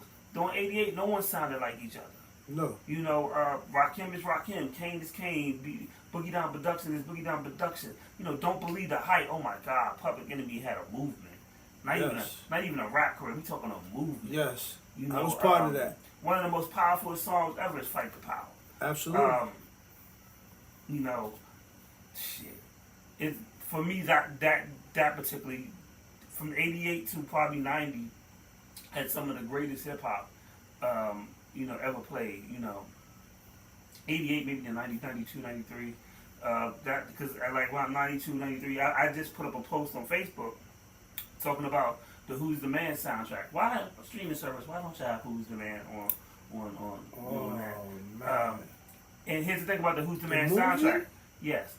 Do you know what artist premiered on the Who's the Man soundtrack? Oh my Do you know? Do any of y'all know? Yes. Do you know what artist made his premiere? Do you know? It was Party and Bullshit. Biggie. Yes. Notorious B.I.G. That's one of his first songs. songs. A lot of joints on that joint. Shit. A lot of classics. I remember going when I was going to New York and watching the video music, but I remember watching shit. Before Biggie got big, I remember watching Supercat. Dolly My Baby had Biggie, Puffy, and Mary J. Blige. I got that joint. That beat was banging to this day. Absolutely. I remember that. That's a fact. Hip hop, but that's R&B, reggae, and hip hop all merged into one. And Puff Daddy had a whack ass verse on it. However, Biggie killed that joint. That's what we got. I love it when you call me Big Papa from. He says it in there. Absolutely. Super Cat past the Glock. I see you shivering. Something Biggie Smalls is delivering. That verse was hard. Absolutely. Shit, and then when we get to like the '90s, man, when EPMD introduced Redman ready to rock rough rhymes, renegade rapper, when it's rhyme time. Some action, that was my joint. Woo! I still listen to that joint to this day. And you know what though? But I think a lot of people say '90s because they can't go beyond the '90s. But technically, it's '80s and the '90s. '88 was probably the most perfect year in hip hop because you got so much. You had everything from Kid and Play, and this is where I talk the merger. Kid and Play came out with a go-go sound. You talking about that Ola age? Yeah, that shit. Yeah, rolling with Kid and Play now. Yeah. Yeah. Salt and Pepper, The Butt. Oh yeah, had a go-go joint. From Sugar Bear. Yeah, you in there. I'll shake your thing. It's not good, but it'll shake your thing. Yeah. And even then, we had local DC Scorpio had Stone Cold Hustler that was popular. I can go with you there on the '88, but the only thing that makes me just say the '90s, because I was in the rap in the late '80s, but it's like when the '90s came, I tell you, the Wu-Tang Clan joint is the one that I guess I really felt for the first time what hip hop was with that album. Like, and I said other stuff wasn't, but it's like everything that came out in the '90s, it was so much, and then it was starting to get, because in the '80s it was still kind of censored, where you still wasn't getting the real deal uncut, because what they was getting put on the radio was, even what they was put out on tapes was censored to a point. In the '90s it loosened up, so you got to hear the real uncut from folks from all over. I think, who said it best? I was watching a documentary. They was like, with the West Coast, East Coast thing, they was like, we never knew nobody from New York. We hated on niggas from New York, but once we listened to the music from, and the same thing vice versa, they was like, oh, they going through the same shit we going through. Why we out here hating each other? We still fighting the same battle. But see, that's just me. I'm just gonna say it like this: when the media, this is my opinion, the media started the whole East Coast or West Coast war. West Coast people did not really have a problem with East Coast people. Too Short. Do you know who Too Short first tour was with? Fucking LL Cool J. Too Short. When the song he came out on his second album, because first album was Born to Mac, and then the second album is Life Is Too Short. The verse starts off, I remember how it all began. I used to sing dirty raps to my East Side fan back then. I knew you couldn't stop this rap, cause no MC could rock like that. Like, real talk, like, I remember when my cousin came home. My cousin came home, and first time I heard NWA and Boys in the Hood. I remember because it was on the fake NWA and the Posse joint. That happened a year before the actual NWA came out.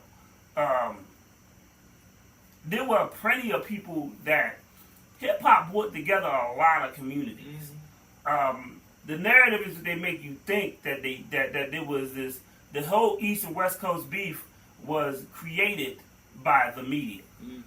Real talk. Tupac fucking lived in New York. Like, he was part of the Live Squad. He fucked with them. I hated the Live Squad. I thought they sucked, but most of them, and I'm rest in peace because I think Big Stretch and another member is dead.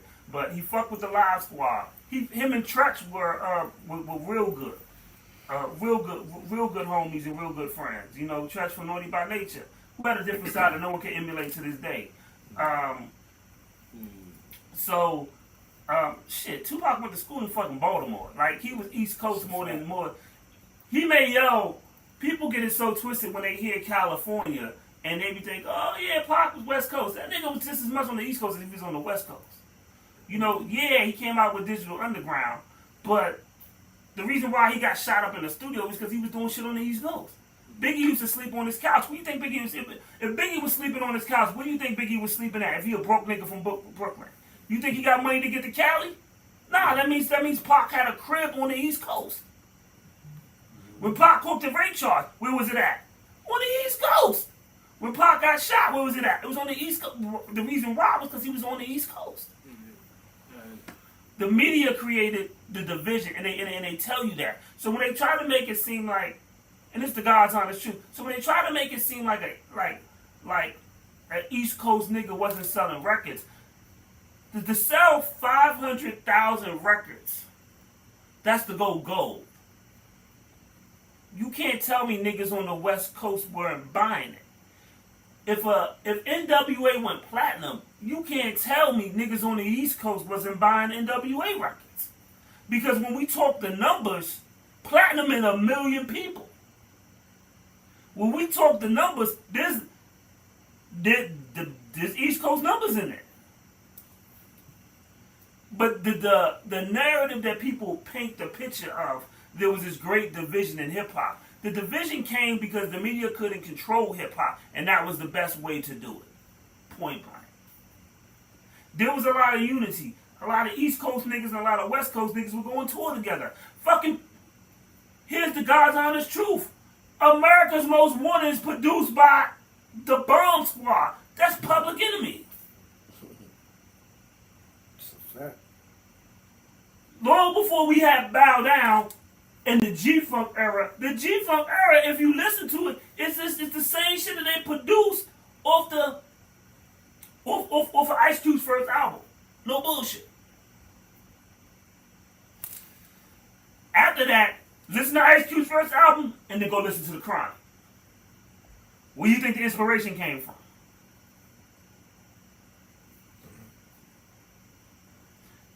Ruthless first rap group was these New York niggas. They were supposed to do Boys in the Hood like in the movie. I've been heard the story before the movie came out. Eazy-E signed an East Coast group as his first act before NWA. They just sucked, so he got rid of them, and then they wound up doing Easy did the verse. Ice Cube wrote the lyrics.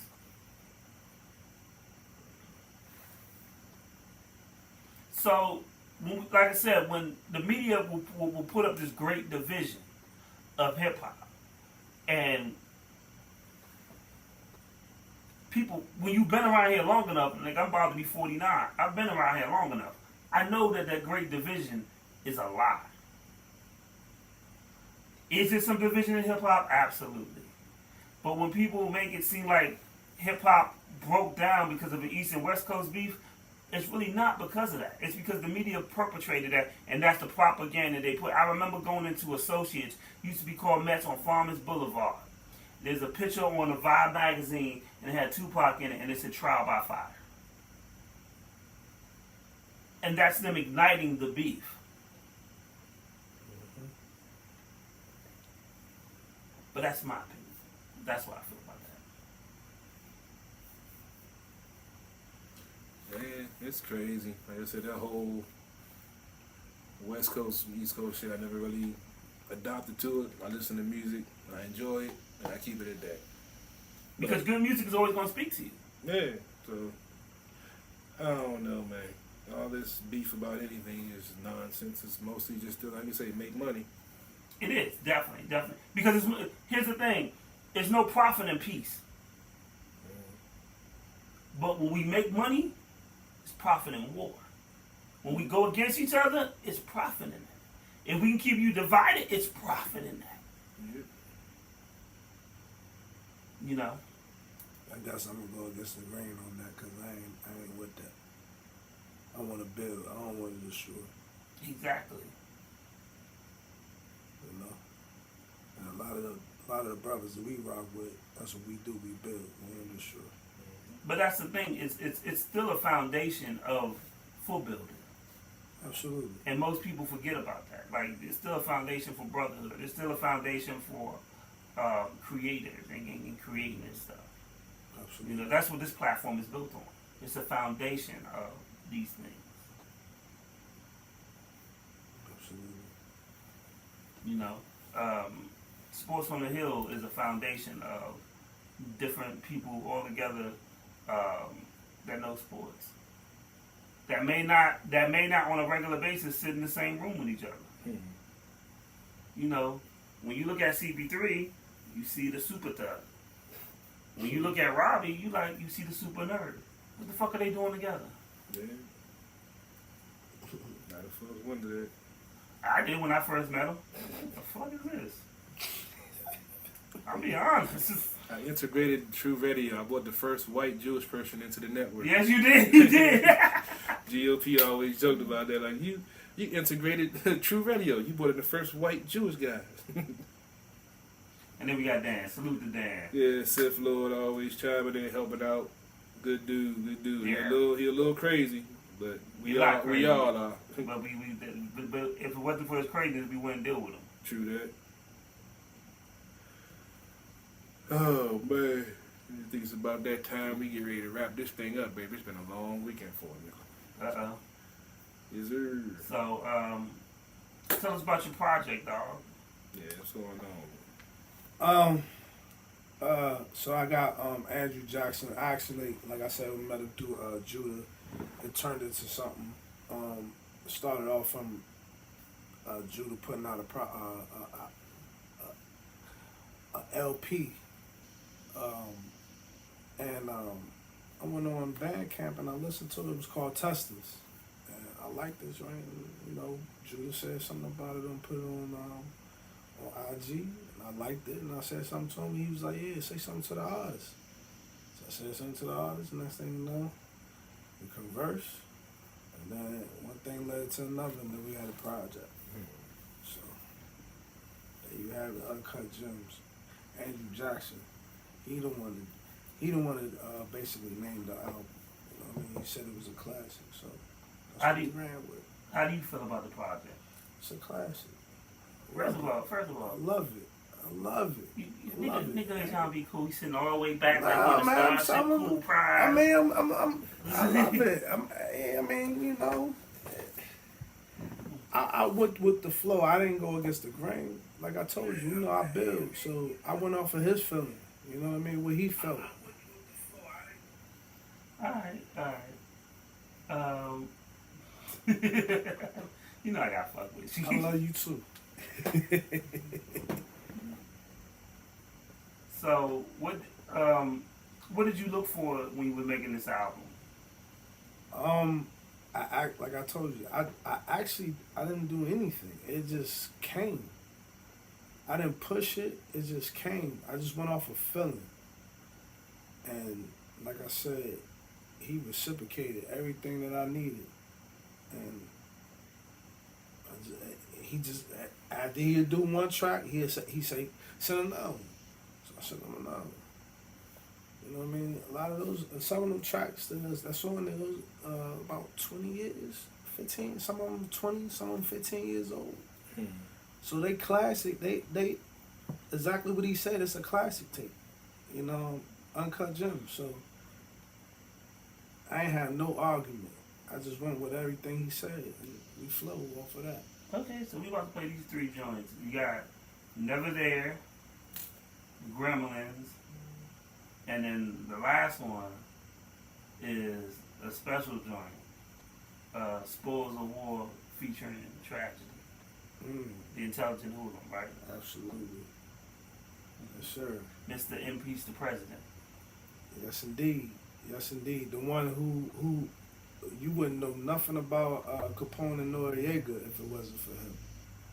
And that Queens flow, I believe as well, because he the one that started that Queens flow. One of, right? He's one of the fathers that started that Queens flow. Well, from Queens? Yes. You gotta go back further than that. I gotta go a little bit further than that? A lot further than that. You got Run DMC, you got LL Cool J. That's true too. That's true they too. came way before him. That's true too, but I mean he got a strong. You got MC Shan. That's true. He in a long list. Man, he still got a strong catalog though. He got a strong catalog, definitely. But he you know, you're not gonna be able to put him before LL or yeah, that's true. I mean, I already know that's my man. I can't even. LL Cool J is the reason why I love music, hip hop so much. Alright, so let me play these joints. No doubt. Sold to you. Thank you so much, sir. We move on now, ladies and gentlemen, to lot number 38. Lot 38, we have a sale room notice. I'm required to inform you all that this fine Ethiopian black opal presented here before you all, your left, my right, is now offered with a revised estimate of 155 to 225,000 US dollars. Ladies and gentlemen, it is a fine piece, a collector's work, and most importantly, it is windowed on either side to reveal the full spectrum of its dazzling color and the pinfire pattern within it. So, with that in mind, ladies and gentlemen, my colleagues are ready and poised on the phones, and you're all ready with your paddles. We shall start the bidding now at $20,000. Yeah. Without question. Gotta take them straight to the core of this shit. Straight to the source. Roll that shit up. Straight up. Burn the pack to be the boss. We earn the scratch. Paid the cost to watch the fly hatch. Flip the format. Brace for impact. Camo paint scratched on my war hat. Push to act like Superfly lack. Cognac raps. Contracts like shooting craps. Your codes full of gaps. We notice it's mostly cap. I'm roasting hash. Eyes open, just a slant. Thoughts advance. Hold the earth in my hands. Control the program. You know my stance. My art grows by the bands. I'm moving true into the code and for those who flake and those who fold in. For nothing less than this moment. Unless it's pure, unless it's golden. I'm moving true into the code and for those who flake and those who fold in. For nothing less than this moment. Unless it's pure, unless it's golden. Come on. And then we off the street for the rest of our lives with $1 million in cash, man, the big one. Taking this shit on, spinning your head. Man, you don't do nothing overnight. Bro, man. You know, I am your partner. You could have told me. I didn't want you shooting at it, Eddie. I didn't need anybody putting any doubts in my mind. Collect the cash that my mind stash, stack and tell an avalanche, exclude the fake ones. Visualize like meditation, cigar flame and read the name like we campaign. And hand roll Dutchess, Mary Jane and cognacs to fill our cup with corner store lords. Painted like graffiti over billboards, hip hop's monster. Spitting a saga for men of honor, raised from the code. The game's to be sold, solid without a hole. My focus dominates my control. Come on. To hear your tales, you were never there. To blend in or ever compare. My focus locked in on my moment. unless it's pure, unless it's golden. To hear your tales, you were never there. To blend in or ever compare. My focus locked in on my moment. Unless it's pure, unless it's golden. Straight up, man. I didn't need anybody putting any doubts in my mind. Anyway, I'm telling you. Going for that whack shit. Running this shit 24/7 now. Right. I'm scared. Adrenaline. Straight up, uncut. Yeah. Oh, you're doing for me, man. I'm doing Full service, yo. I'd rather stay golden, keep my hate potent, filled with controllers, time never frozen. Cherish each moment as they unfolding. Bring the payload in, empty the bag and reload it. Inhale a drag and gag ferocious. Toast to the culprits that stole the game. Hearts numbers, Novocaine. Flip the slang like a corner exchange for high grade. They crave the wave that stays. My aura never changed. The villain gets the last laugh, they just get played. About those who didn't make it. Seems cold, I feel jaded. I don't even entertain it. Unless it's gold, unless it's sacred. About those who didn't make it. Seems cold, I feel jaded. I don't even entertain it. Unless it's gold, unless it's sacred. Yeah. Chance. I'm gonna take it. Now. Let's go. Kill somebody before somebody ices me. Are you with me?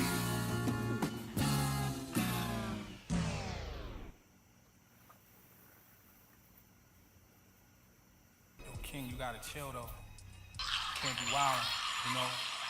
I know sometimes you gotta move straight up. Andrew Jackson. Suede Timberlands, invade for the pay with gremlins. Spoil your plans inside a Lord, I'm on demand. Staying low while they do shows, I'm sure to advance. Selling charisma, that how it just stays with ya. Stages I did it, my mind waves like a lieutenant. My drive is infinite, so I only divide a percentage with guys that was in it. You gotta be kidding, fuck out of here with it. We really rock stars, fuck the applause. It started to large vocals or movies. I'm Spike Lee in the Mars, jewelry, beats of the seas. They are a large jewelry, scars truly made me write the greatest. The stuff that sells, so I stuff my life in these phrases like Tupac on bail. Hennessy, a Hellraiser, pockets on swell. From doing fucking mob favors, now scores with Big Twin. There are levels, there are layers, you hear the villain cackling as they packing for the main attraction. Just when I thought I was out, that's when they pulled me back in. Fat spliff in my mouth, I might chant with rapping. Trying to gross large amounts like trapping's the back end. Hottest shit that's out, that's said with no asking. All goes in route, focus with no lax in. The soul controller, no doubt, divine in my actions.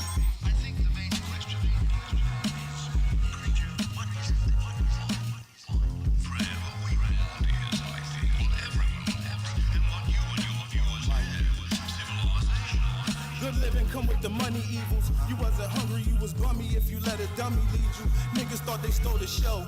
Till I run these previews, making in the lead moves. Elite, achieve in the league you couldn't prestige to. That's where I breathe truth. My team running cleats through without regards to your EQ. Stuck in this game, it's like I bleed glue. Tight on the mic cause my dreams loose. It'll seem true, life's supreme jewel is get money. Cause even pussies came with cream too. The dirty's unsturdy and what I'm dishing's gon' clean you. Swag soaring, flying saucers, stepping out the beams blue. Post up when hitting spots, it's like how Hakeem shoots. Y'all ain't never seen loot, just picture the money shot. Cause niggas is nuts, waiting for king views, taking shots. But I strut to and from the bucks like Kareem shoes. Sick of it, see I spit budgets, call fees and cream drool. When it's trife then things cruel, but if what you bring's nice then you seem smooth. I'm a mutation without the green ooze, a gremlin that was made from a deadly gizmo then deemed cool.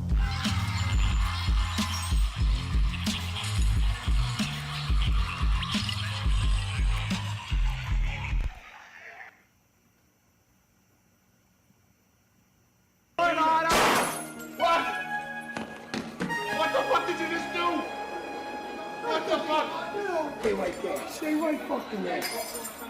Come on, let's go. Hey,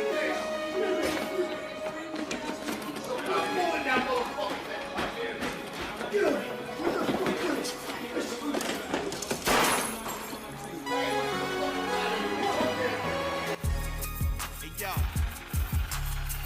More, less and more. Yeah. Observe, y'all. P-Gang. Real talk. Hey, yo. Maki for the new millennial seeds that's growing up.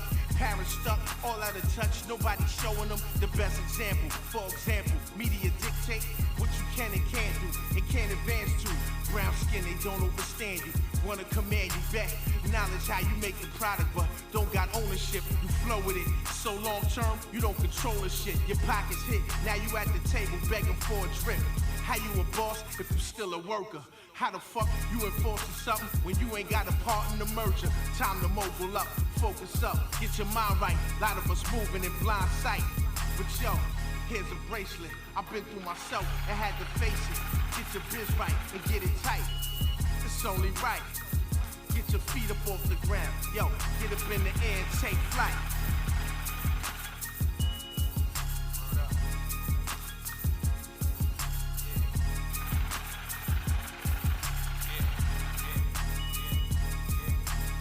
Burn the sweetest, we natural dreamers to destroy the behemoth. We never retreated, just dodge and weaving. Non-believers attached to achieving climax from feasting.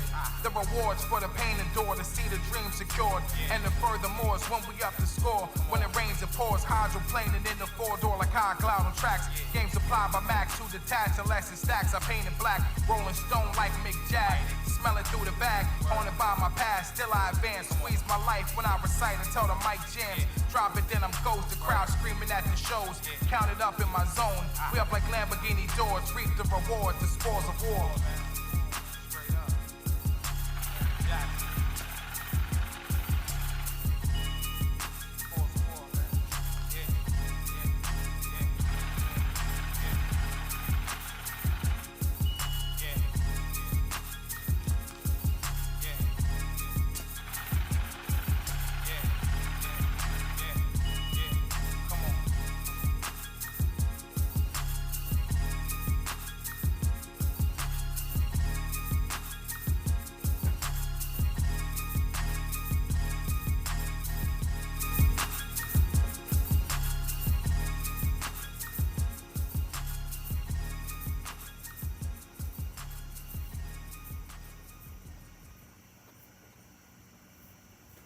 What up? We back there.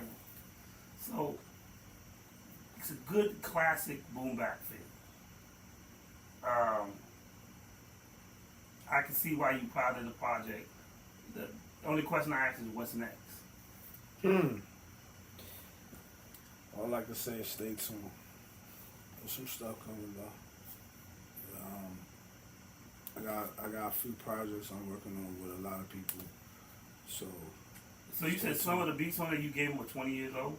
Some of them beats are 20 years old, some of them 15.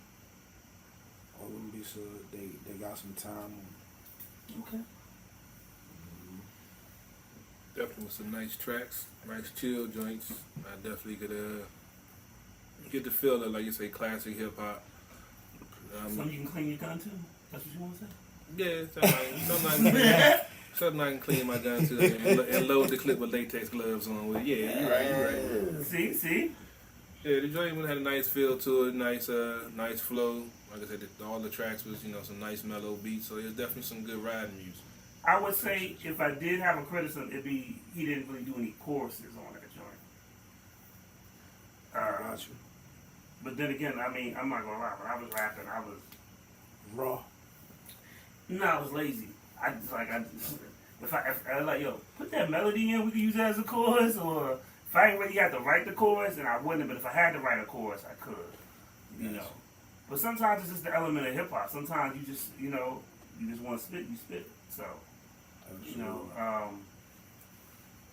I think it has a good feel. I think it has the potential. It's and we'll talk offline about that. How you promote the project and then do what it do. A lot of people. Shout out to all the indie artists. I'm about to insult all of y'all. So, a lot of y'all idiots go through and y'all just want to put shit on Spotify, and they're like, "Oh, I'm gonna get 1 million views," and don't promote it, don't talk about it, don't do nothing. I just put a post up the other day, and I was just like, if you have music on Spotify and you're doing reels and you're using other people's music, then you're an idiot. You should be promoting your own stuff. A lot of times, if you notice, when I put and both of these gentlemen could attest to this. A lot of times, if you see me do a reel, I use an indie artist or artist who's been a guest on the show music, correct? That's a fact. So, your family members should be doing that for you. Your friends should be doing that for you. Because y'all motherfuckers don't know Beyonce and they don't know Jay-Z. Y'all don't know these motherfuckers don't want to know you. They don't. They want your ticket seller, but they don't really want to know you. And y'all will, shout them out in birthday shout-outs that they're never going to fucking see. Or you want to pretend marry them, and some of y'all too old to be pretend to marry anybody. Look for you a real husband or a real wife. Because obviously, your chances of marrying them ain't going to happen.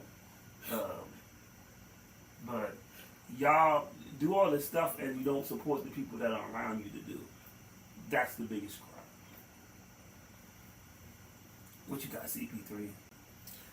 Man, honestly, I got nothing. You scared me for a second. You put your hands together like Birdman, like you was about to get on the soapbox. I was like, shit, you about to cuss somebody out. Nah, man, I'm just getting ready for the show tomorrow night, and a lot of other things. Like I said, it's a busy time: football, baseball, basketball, hockey. So yeah, just getting ready for the show tomorrow night. Like I say, just be on the lookout. A lot of things changing, a lot of things evolving. Y'all about to see, like I say, the Lab 3.0 is under construction. So yeah, when we roll out the new format and the new things, y'all, all the stuff I talk about, stay tuned. It's all about to happen. So enjoy the ride, baby. It's about to be real fun. Definitely. Well, what I want to say, actually, I'll let Roy Finesse go first. Oh yeah. If you want the album, you're going with Koji.com. It's not on Spotify. It's not on Apple. It's not on none of that. It's all exclusive. All exclusive. So go on with Koji.com. So you have to spell that for people, right? Man, I ain't doing all that. Well, you better put a link. Put a link in it's the on feed. my Instagram. All you gotta do is go to Positive Light 019, all one word.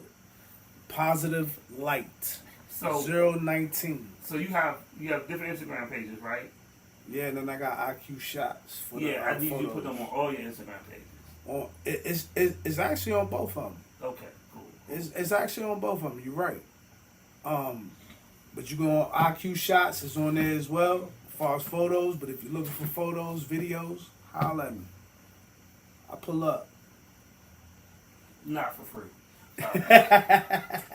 That's a fact. If you got money, holler. That's a fact. If you ain't got money, keep that shit moving. That's a fact. But I just want to give both of y'all gentlemen your flowers while you're here. CP3, congratulations on your next career move. Appreciate it. Definitely doing big things. I need about 50. Holler at me like 2 months. Salute to Lady Internet. She's here in spirit. She know we were to act the food today. She probably would have pulled up. Indeed. She studied the game, man. She at the game? Yeah, she went to the game. The game been over, but she's probably at the after party and everything, on the field and everything. Okay. So definitely salute. And then look, Roy Finesse, I'm proud of you because you said you wanted to put an album out. You said you wanted to put stuff out, and you did. Absolutely. There's a lot of people who talk, oh yeah, I'm gonna do this, I'm gonna do that, and don't do shit. No bullshit. Absolutely. Having faith in your ability to do something is a blessing. Because there's a lot of people who want to do it, but they lack the faith or the creative focus to do what is necessary to be great. And a lot of people are afraid of failing. A lot of people are more afraid of succeeding. Yeah. So I applaud you for putting something out when we all had the doubts, we all had the naysayers, you all got that person to be like, oh no, I think you should wait and all this other stuff. Oh yeah. Yeah, and you really want to tell them about the bottom of my heart, shut the fuck up. Sometimes I do. Indeed. Yeah, Indeed. Sometimes I do regardless, like dog, I ain't asked that opinion. Shut the fuck up. If I wanted your opinion, I put my hand in your back and how you speak like a puppet that you are. Ooh. But shots fired. No, I'm just saying this. But if when you have a goal and you're trying to do something, there's always somebody to tell you that you can't.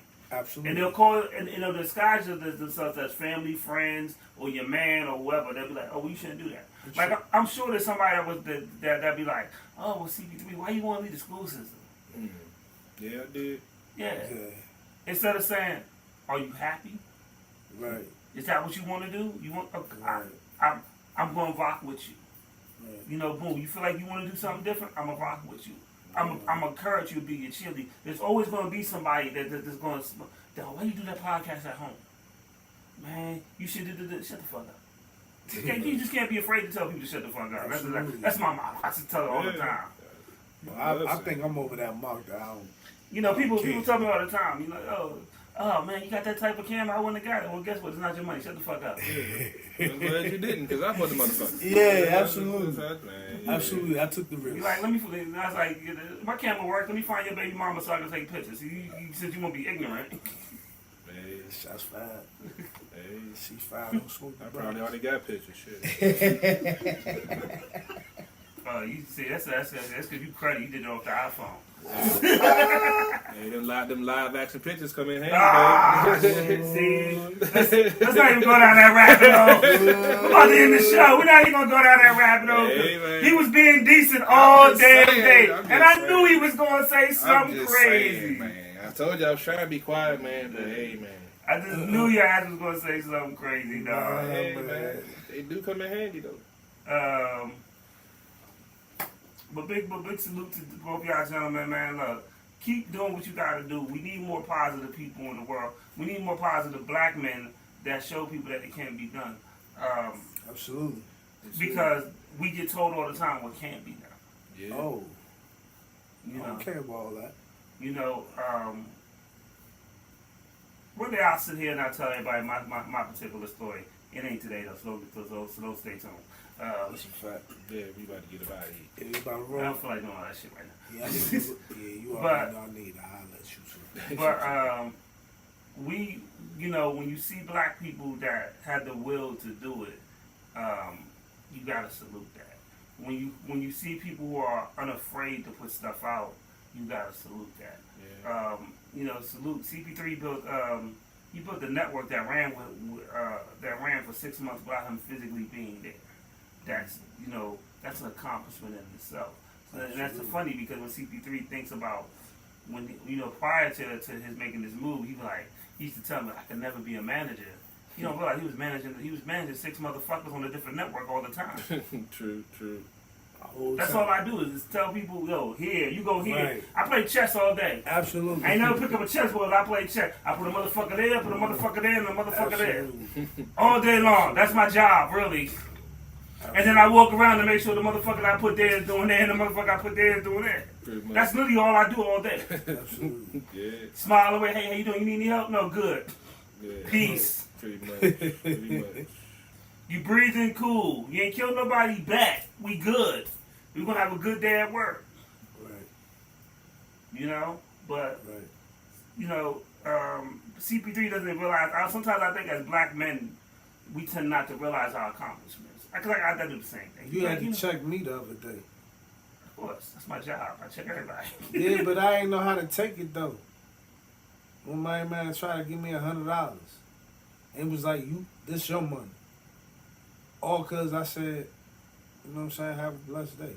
Yeah. Before I'm ending on this, the greatest thing I've ever heard was Mike Tyson talk about love. And he said, no, it's not. He said, I didn't know how to take it when people loved me. Because I was so used to giving love, but no one was giving it back to me. And so when people actually genuinely loved me, I didn't know how to take it. And to be honest with people, that's me. I will give love all day, but it's hard for me to accept help. I'd rather walk in the rain than ask for a ride. Period. That's just me. But I'm the same dude that if you need an umbrella, I give you my umbrella. If you need a coat, I give you my coat and still walk in the rain. Because that's just me. I don't know how to accept certain things. And it took me a while to be able to accept things. To accept help. To accept people when they want to do for you. Because sometimes it's the universe saying, hey, we owe this to you. And Some of it was ego, and a lot of it was being humble. So when I actually became humble, and I learned to accept when people do things for me. You know, I would do things for a lot of people, and I just wouldn't accept shit. And you could mean it from you because I didn't know people's intent.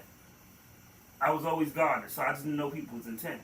You know, you may want to give me a ride and then talk about where I live. So no, you can't give me a ride. You know, that's my mindset. So I had to change that. And we talked about this earlier about changing your mindset and growing. So, you know, learning to how to accept certain things is also learning a different form of love, because you have to learn how to accept gift. Like, you know, I mean, from females, I just wouldn't accept shit. I bought you a watch. Oh, that's cool. Put that shit on my desk. Never wear it. Because I just couldn't accept it. So it's just, you know, we all have our roadblocks. We all have our flaws. We all have our points where we need to grow. Yeah, and it's a day process. Like I've watched CP3 grow over the last 6 or 7 years. You know, see how he came in today ain't the CP3 that used to come in here a year ago. You know, you used to come this motherfucker with a wife beat on like he was starring in Cops. Hey man, it's a Dr. My environment, baby. Now he poloed up looking all. I got a fashion consultant now. Yeah. Now he all pulled up and are you okay? Are you okay? Hey, I got a looking like a smooth criminal. I got a fashion consultant now that I consult with. So yeah, I gotta step my game up. But we applaud that because at least you were open to that, and a lot of people aren't open to that. Oh yeah. You know, and we appreciate, me for one, I appreciate the growth and change. So, you know, a lot of people, you know, a lot of motherfuckers be like, oh, you changed. What, if I'm supposed to stay the same? What the fuck is wrong with you? You're supposed to change, nigga. If I stay the same, that means I'm what? I'm stagnated. Correct. Change your drawers on the daily, I hope, nigga. Some of them don't do that. Yeah. Nah. Some bummies out there. Sneaky motherfucker. Some bummies out there. Hey, man. Alright, let's get out before I get us canceled. You funny. Shout out to Uncle Nearest. Those that don't know, Uncle Nearest is what me and Royal Finesse is sipping on, not 1738, because that was exclusively bought for CP3. Uncle Nearest is the slave who Jack Daniels stole his recipe from. Lady Antoinette told us about it, that she bought the bottle, so when I actually, and it costs more, but when I actually go to the liquor store, I'm not buying Jack Daniels, I'm buying Uncle Nearest. And it's owned by a black woman, by the way. Because the slave, the family fought to get the rights back, but you know, we created everything from the traffic lights to walkie-talkies to countertops. So a lot of our history is forgotten. So all you young people, I would advise you to go to Spotify, Google BDP. The album's called Edutainment. The song is called You Must Learn by KRS-One and Boogie Down Production. He'll teach you a lot of stuff that we created that you didn't even know about. Because that's why I learned who made the traffic light. That's why I learned about Garrett Morgan. Then I go to school and I used to piss my teachers off. But like, why the fuck you ain't teach me this? You lucky it's a free education that I demand a refund. Ooh, man. Good old Garrett. I know about Garrett. Yeah, because by the time they got to you, they got tired of us cussing them motherfuckers out. Amen. So in honor of CP3, we are going to play the video he got to start in. Him as gunman number 2. Shout out to Renegade Money Convo. What up, what up, what up, what up, what up, what up, what up? Salute. Still trying to get my Oscar, man. You a sick. Money. Money. I love that money. What do you think about this case? The original camera ain't money, money, money, money. Money, money, money, money. Money, money, money, money. Money, money, money. You don't really want to play. You got him last minute, literally. Money, money, money, money's what I'm talking about. We don't really know what you been talking about. And you don't really want to play. You don't know what to say. Cause money, money, money, money, money's what I'm talking about.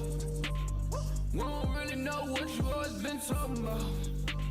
And I don't wanna be the one who always really talk about. And you don't really want play. You don't know what to say.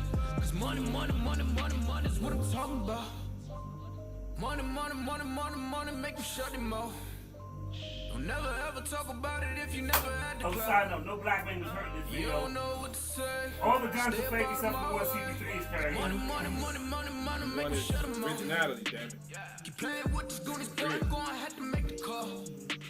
Stay in bounds on your pivot, boy, if you gon' ball. Cause a lot of niggas be fake, and you really can't play. Cause we done got it out the mud, nigga, what you talking about? Screaming on my God, money got me pride. They living a lie, look into my eyes, they might seem surprised. This is homicide. We just multiply, we been on the rise. If we got some wings, fuck it, we gon' have to fly. Money, money, money, money, what you talking about? Day in my life, take me a different route. And use all my case, niggas on my face. You can get erased, what you talking about? Money, money, money, money's what I'm talking about. We don't really know what you been talking about. And you don't really want play. You don't know what to say. Cause money, money, money, money, money's what I'm talking about. We don't really know what you always been talking about. And I don't wanna be the one who always really talk about. And you don't really want play. You don't know what to say. Cause money, money, money, money, money's what I'm talking about. You never crossing these borders. I'm whipping it up, Gordon Ramsay. I swear that I'm cooking these orders. You talk about me, you better just hope that you can just really afford it. I'm ballin', I'm ballin', I'm winning, I'm winning. I'm feeling like Robert Horry. Nigga, I'm scoring. I count in the morning. They talk about me, then I gotta ignore it. My bitches be foreign. So independent, my money be corporate. These rappers is boring. You hate me and I'm always gonna adore it. I'm smoking that soaring. She always go ahead and let me explore it. I call her my Dora. You can go and talk about me, I ain't flawless. I go put my all in. If a nigga talk about me, then I'm gone in. You know that I'm gone in. Jump in, take trips, Pompeii. All day, always keep 3 stacks like Andre. I get it, I get it, I get it, I get it, man. And you can never, ever, ever get rid of that. So watch what you say, and watch how you do. If you playing the game, then you play by the rules. Money, money, money, money's what I'm talking about. We don't really know what you been talking about. And you don't really want play. You don't know what to say. Cause money, money, money, money, money's what I'm talking about. We don't really know what you always been talking about. And I don't wanna be the one who always really talk about. And you don't really want play. You don't know what to say. Cause money, money, money, money, money's what I'm talking about.